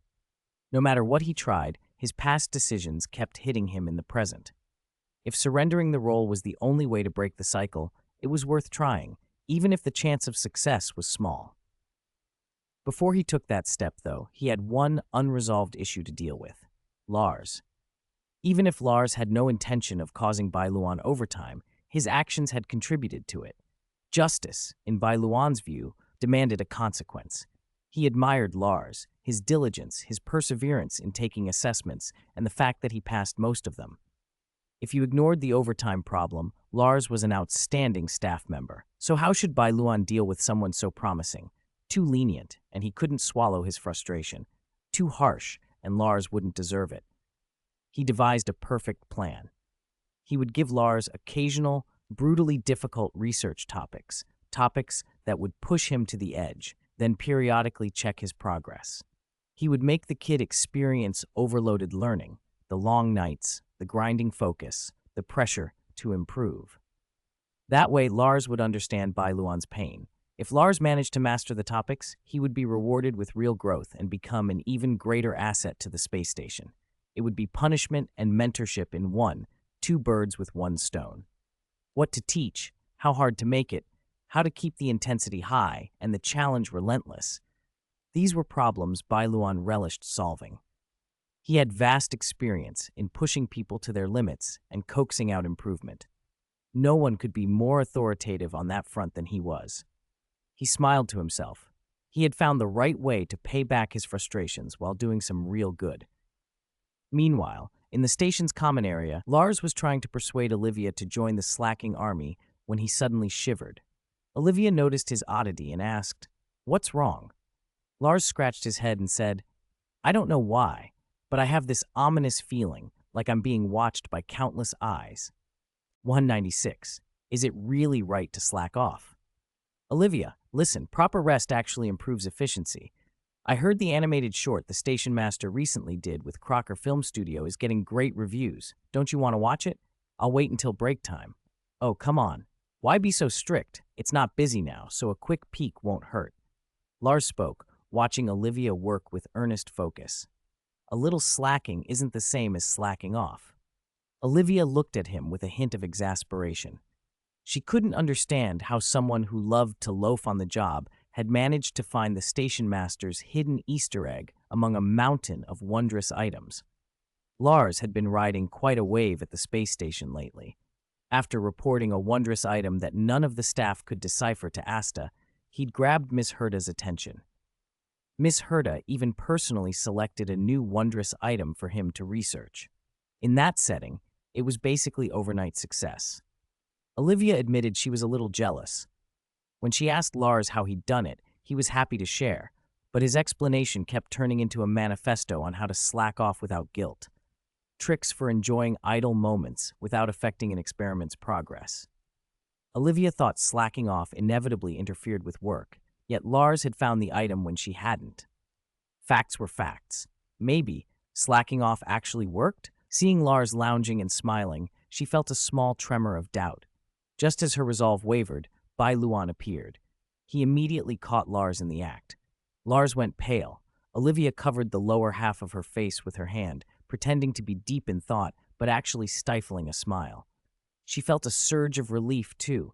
If she'd been the slacker, she might be the one in trouble now. Bai Luan glanced at the Tom and Jerry clip on Lars's phone, then at Lars with a peculiar expression. Are you seriously watching that during work? Can you really hold in your laughter? Doing a don't laugh challenge on the job? He'd caught Lars red-handed. Yet to Bai Luan, Lars's technique was amateur. If it had been him slacking, he'd have switched the screen to work the moment a superior appeared, basic face-changing skills. After all, changing your expression cost nothing, so change away. He purposefully refrained from lecturing and instead looked at Lars expectantly. Lars's guilt was obvious. Station master, please let me explain. Bai Luan waved him off. No need. I understand. Come with me. A cold dread hit Lars. The luck he'd enjoyed seemed used up. Now he must be in for a serious scolding. Would the station master create a wondrous item to monitor him and prevent slacking for months? Panic showed on his face. Olivia watched, worried, though usually the station master was easygoing. When he'd caught staff slacking before, he'd say a few words and move on. She'd never heard of anyone being called away. He wouldn't really punish Lars harshly, would he? Lars wasn't permanently lazy. When work mattered, he delivered. Bai Luan walked off with Lars trailing behind. As they passed Olivia, she couldn't help but call out, Station master. Bai Luan turned curious. Yes?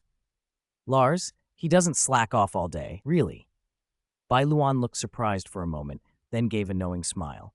Don't worry, I'm not taking him away for anything bad, he added, almost musing. So, did you think I'm the sort to fuss over little things like slacking? No, station master. I didn't mean that. It's just, you never used to have private talks with staff. Oh, is that why you asked? It's too early to say more. Ask Lars when he comes back. With that, he left with Lars. Before they stepped out of the lab, Lars turned back, briefly clasped his hands together in thanks, and hurried after the station master. His flustered bow made Olivia smile. She decided she'd ask him about it when he returned. Bai Luan led Lars into an empty lab, sat down casually, and said, I see you're busy, so I won't waste time. I'll get straight to the point. Caught slacking, and then saying he was busy, Lars forced an awkward smile. He felt the station master was dropping hints. He stood like a child who'd been caught doing something wrong. I see you have talent, Bai Luan continued.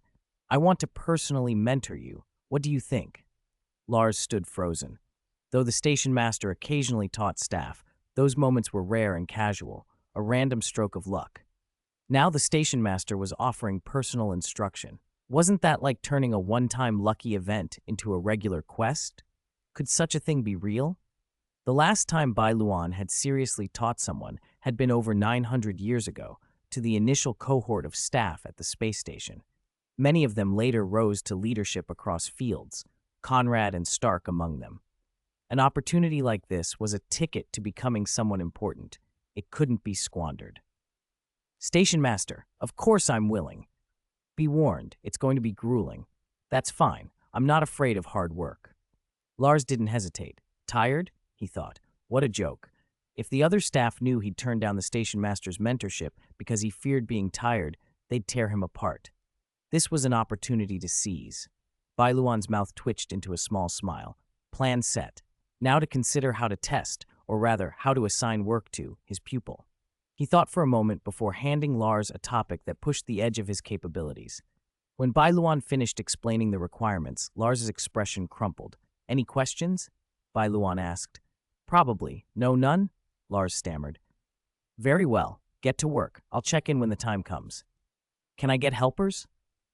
Bai Luan looked at him, and with a knowing glance, he'd already guessed who Lars would recruit, said, You may. Lars left the lab and returned to his office.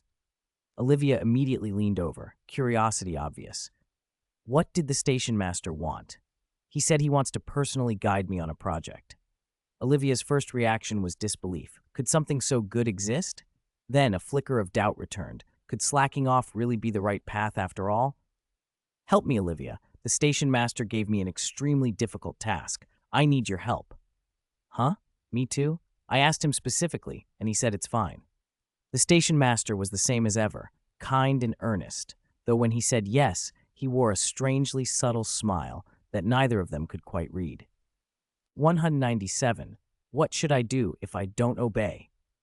Everyone knew Bai Luan was a master at pushing himself to the brink.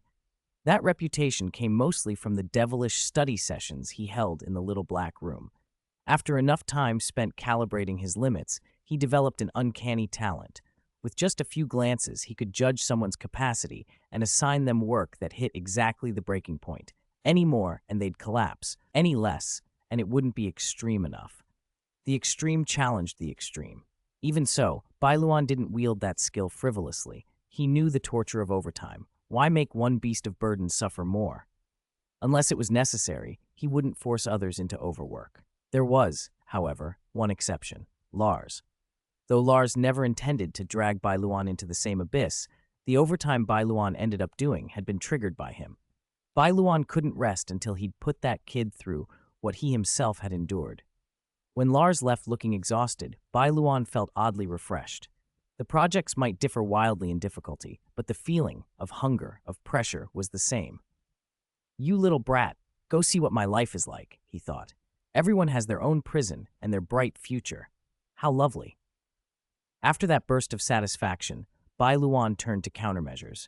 He'd pushed himself to the limit, making the simulated universe DLC to free his hands and hunt down the so-called mastermind. And no doubt, Ruan Mei and Screwlum's appraisal of him had climbed again. Now it turned out there wasn't a conspiracy at all, just a chain of absurd coincidences. The main culprit was still him. He'd actively encouraged Lars's growth and indirectly led him to discover the wondrous item. If he'd known how things would play out, he wouldn't have worked so hard on the DLC.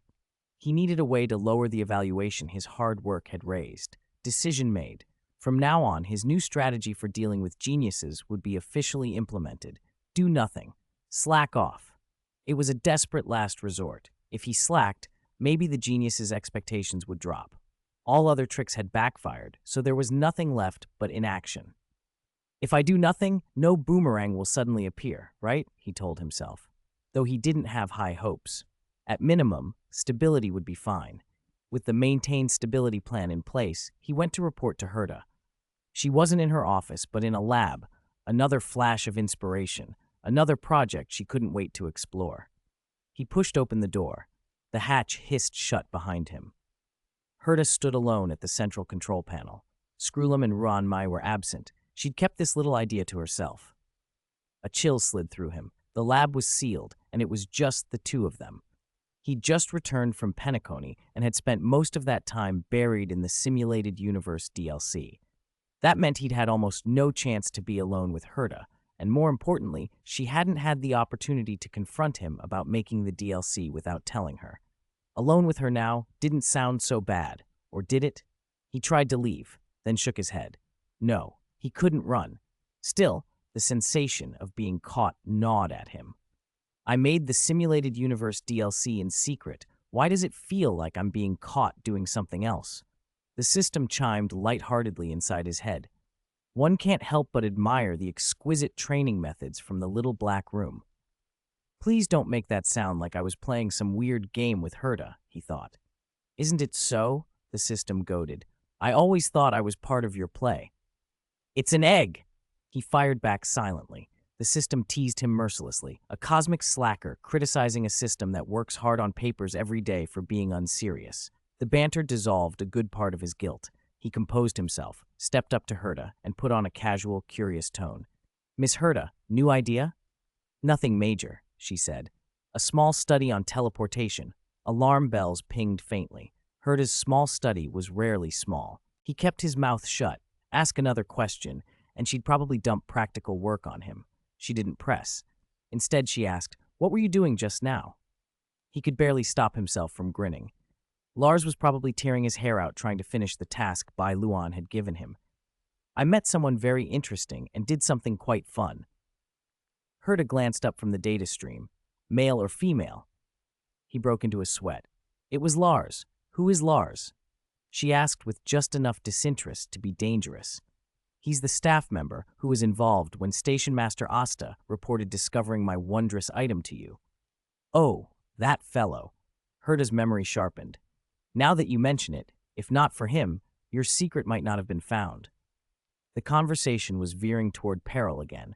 Bai Luan tried to steer it away. I find Lars interesting, so I gave him some training. Heita nodded, then looked at him with the steady, unnerving gaze he knew well. The inevitable question arrived.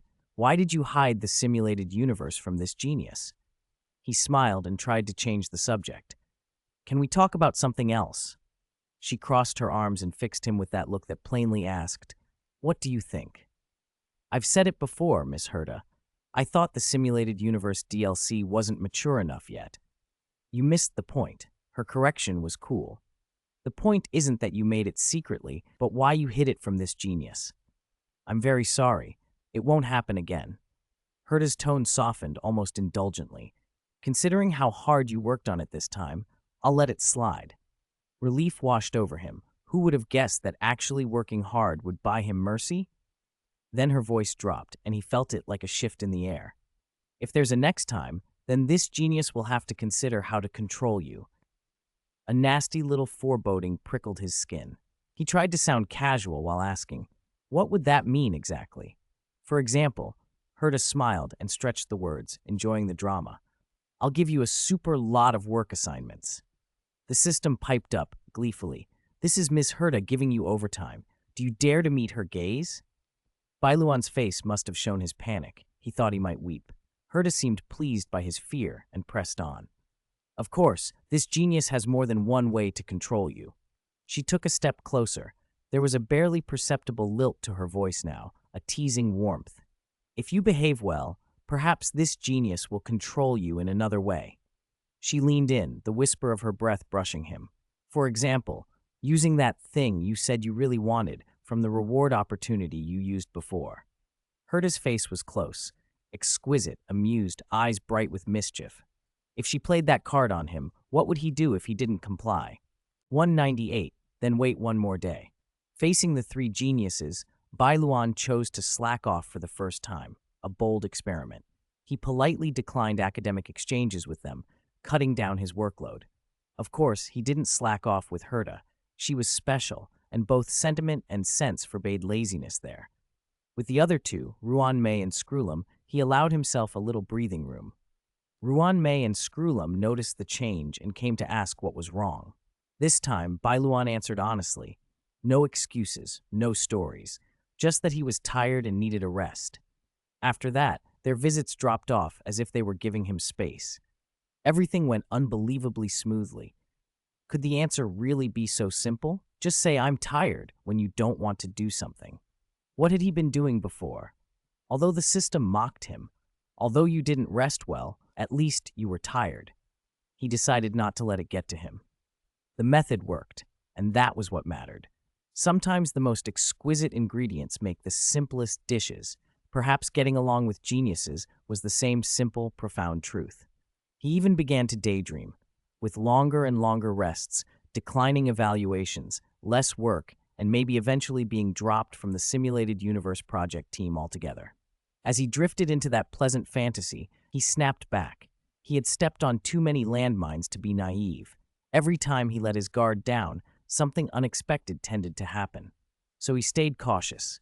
For now, things were good, and he intended to enjoy the slack-off while it lasted. The lighter workload let him wander the space station when all three geniuses were present, a small, hard-won freedom.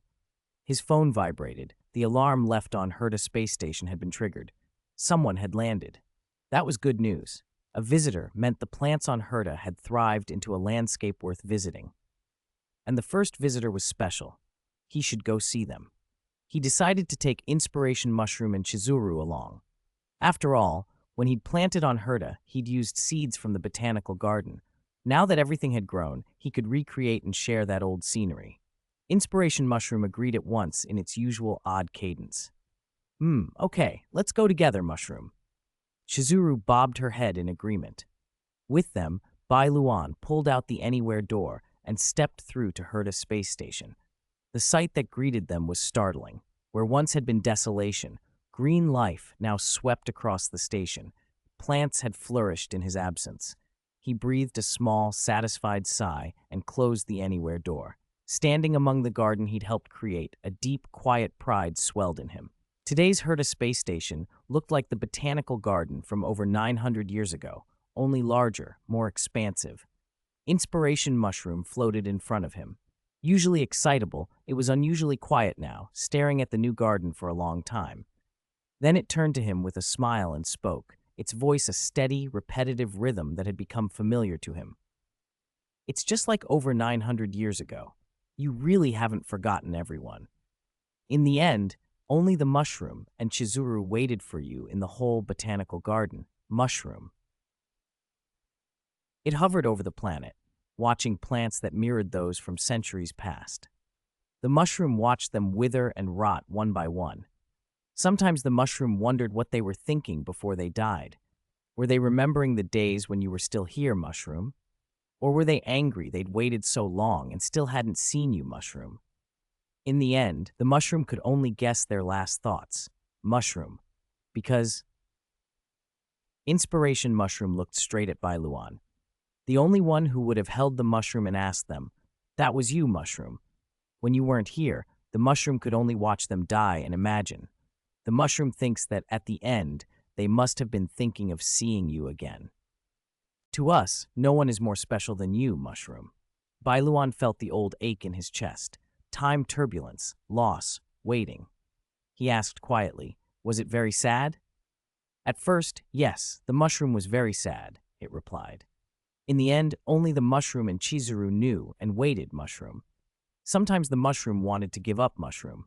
But the mushroom thought, if even the mushroom doesn't wait and doesn't tell, won't all those things that happened in the botanical garden, the times everyone waited together, their longing, be forgotten forever? He didn't come back today, so let's wait one more day, Mushroom. The mushroom thought that, again and again. Inspiration Mushroom's voice turned gentler as it told the next part. Then the big Iron Man came. The mushroom left an image for the big Iron Man, Mushroom.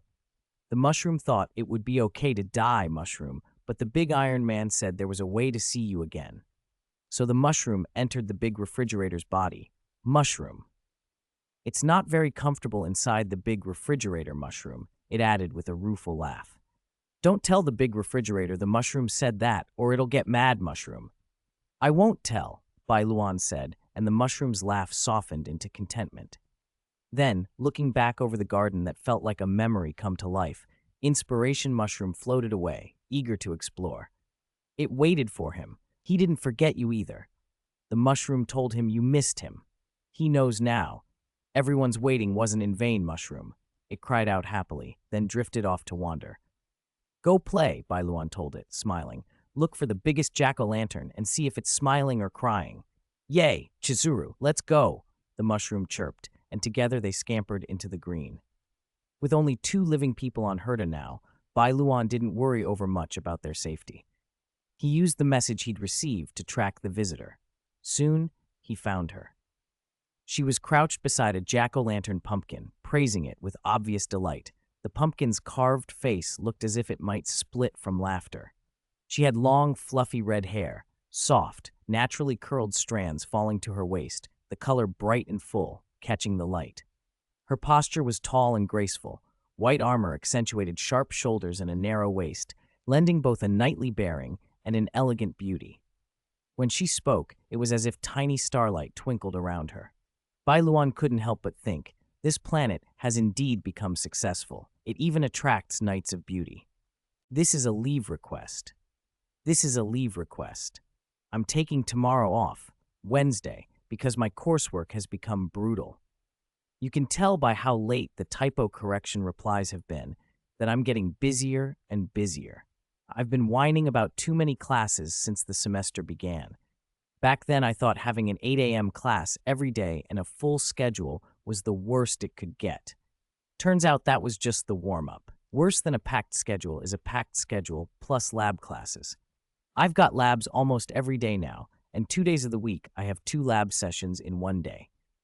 If you've never done university labs, let me explain. Lab sessions are usually 2 to 4 hours long. On my Mondays, I have a full morning of classes, then 2 afternoon labs, each 3 hours long, starting at 2 p.m. That's 6 hours of labs, and every lab spawns a lab report. They aren't hard to write, but each takes 30 minutes to an hour. So I finish one, and another immediately appears. To top it off, the 8-day National Day holiday created over 20 classes I now owe. University schedules are fixed, so all those missed classes have to be made up during my free time. But there isn't any free time left. Even our teachers complain our timetable is too full for makeups, so I'm stuck using all the weird, unholy hours to catch up. The situation: full schedule every day, plus labs, plus lab reports, plus makeup classes, plus the pressure of keeping up a double daily update. My body has started protesting. Colds, fevers, angina, nosebleeds. They've all taken turns visiting me, and yet I still manage to update. Sometimes I sit on the 5th floor lab, stare out the window at the subway station that's been under construction for 3 years and likely won't open until after I graduate, and think about jumping. Then I remember I'm afraid of heights, so I won't actually do it. Life's a mess, but you still have to live, right? Even if my dark circles could rival a panda's, I've kept double updates since the start of the month. Go me. But this time I'm exhausted. Right now I still have 4 lab reports, 2 PowerPoints, and 1 group presentation to finish. No sooner do I finish one report than I attend another lab and get another assignment. Even on a leave from the novel, it's a full day of classes with no rest. Readers, life is fascinating. Enough complaining about school. I'll use the rest of this to vent and explain a few recurring controversies in the book.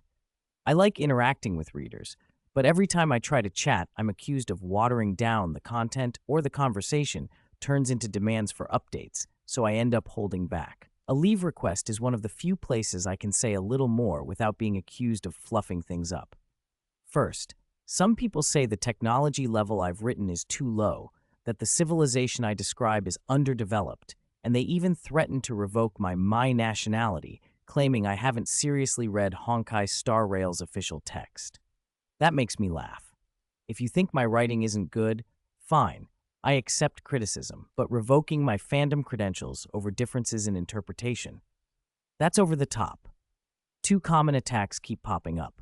1. Why is the space station built on Azure's star and then launched into space instead of being constructed directly in orbit? 2. Why are generators present at the first University of Truth? I didn't put those details in randomly. There are reasons, and I'll be concise. About the space station.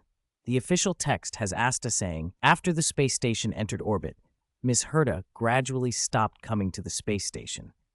If the station had been built in orbit, entering orbit would be an odd phrasing. If you want the definitive line, go to the Astral Express, visit Dan Heng's room, open the databank, and read the Heita space station entry. The official entry says something like, Heita led the establishment of a museum-like interstellar ship and launched it into planetary orbit. That wording, launched into orbit, supports my depiction. About generators, watch the official close-up with G Me videos and find the one on Truthfather. At the 44-second mark, there's an engineering achievement that reads, led research into zero-energy blackbody radiation generators, solving the energy crisis. That's why I wrote that the first University of Truth uses generators. Truth Father, Professor Ratio, developed this generator technology. It's explicitly referenced. I even mentioned in the story that Truth Father developed such generators and that First University of Truth was employing his inventions. So claims of ignorance there are misplaced. I get that not everyone notices or remembers these official details, and that's fine. But the reflex to call people cloud players or to mock others for not knowing something is tiresome. If someone doesn't know, why not explain it instead of belittling them? Labeling someone a cloud player should be for people who know they're wrong, get called out, and stubbornly insist they're right, not for casual or new players. Newcomers have the right to play without being shamed. Every time I see those arrogant comments, I want to throttle the people who poison the community by bragging and belittling. On technology descriptions, I don't chase incomprehensible jargon for its own sake. Some things are beyond our current ability to predict, and some grand-sounding concepts are simple in principle once explained. Others look ordinary but have huge implications. Stainless steel can be aerospace grade, for example. I treat technologies I don't fully understand with respect, rather than dressing the story up with technical terms I don't grasp. This book isn't intended to be hard science fiction, and I don't want to pretend to be an expert by inventing technobabble. Sure, parts of the world building reflect my limits, but that's harmless within the story's scope. Next, the Carlton, Anywhere Door, space station sequence that some readers found unnecessary. That scene wasn't in my original outline. After Kafka delivered her message and Bai Luan was sent to Carlton, I initially left it at that. Why did I add the Anywhere Door bit later? Because when I wrote about Firefly fainting in the Belobog arc and didn't use the Anywhere Door, a wave of readers demanded an explanation. They forced me to go back and add clarifications. I've also said repeatedly that Elio can foresee a lot. He plans far ahead and nudges events so that attempts to break the path of fate still end up where he wants. That's how the path of finality works. I didn't write that detail in Belobog, and people complained, so I added what would happen if he used the Anywhere Door in Carlton. Then some other readers complained about that. If I don't write something, some will complain. If I do write it, a different group will complain. Can't you two groups just fight it out? The more brutal the battle, the better. I'm tired of being the only one getting hurt. You play Kakami and the Genius Society. I'll play Erudition. Whoever wins, I'll concede they're right. Finally, why didn't Bai Luan use the time-stop pocket watch when sealing the Stellaron? This baffled a lot of people. The answer is straightforward. At the time, his nanomech armor couldn't break through the Stellaron's defenses. Stopping time for 7 seconds wouldn't help. It would just mean staring at an unbreachable Stellaron for 7 stationary seconds and wasting the watch's once daily use. It wouldn't magically spawn a tool capable of bypassing the defense. The pocket watch isn't a catch-all deus ex machina. It's limited. Using it there would have been pointless. There are many more examples I could complain about, but I'll save those for the next leave request. For now, I have to face the reality of my schedule. If I suddenly stop updating one day, it won't be because I abandoned the story. It'll be because I can't keep going. This grind is exhausting. Whose schedule is this anyway? 200. Half-brothers. Half-brothers. What an exquisite creation. A face that changes with its moods, like roses blooming one after another in the morning dew. If Idrilla, the Aeon of Beauty, were to see this creature, she would surely stop to admire it. Was that really so over the top? Bai Luan glanced at the jack-o'-lantern. Its carved grin seemed about to split from smiling so much. After all, jack-o'-lanterns on this world smiled when praised and cried when frightened. Their expressions shifted with their feelings.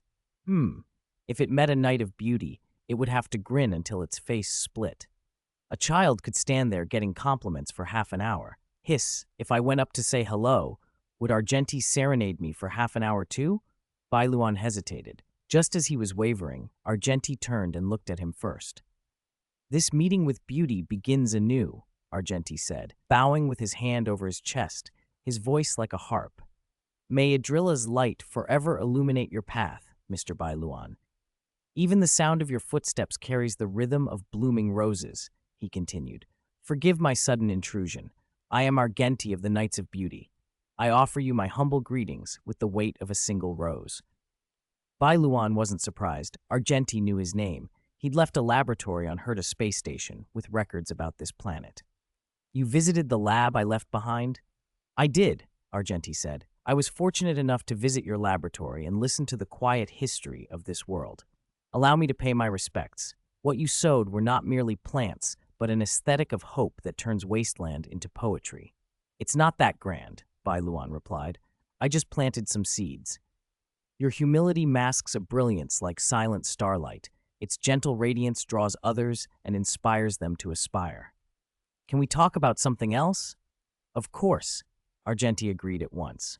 Great, now they could discuss something other than poems of praise. Bai Luan was curious why a Knight of Beauty had come to the planet. I've read about your past, Argenti said softly.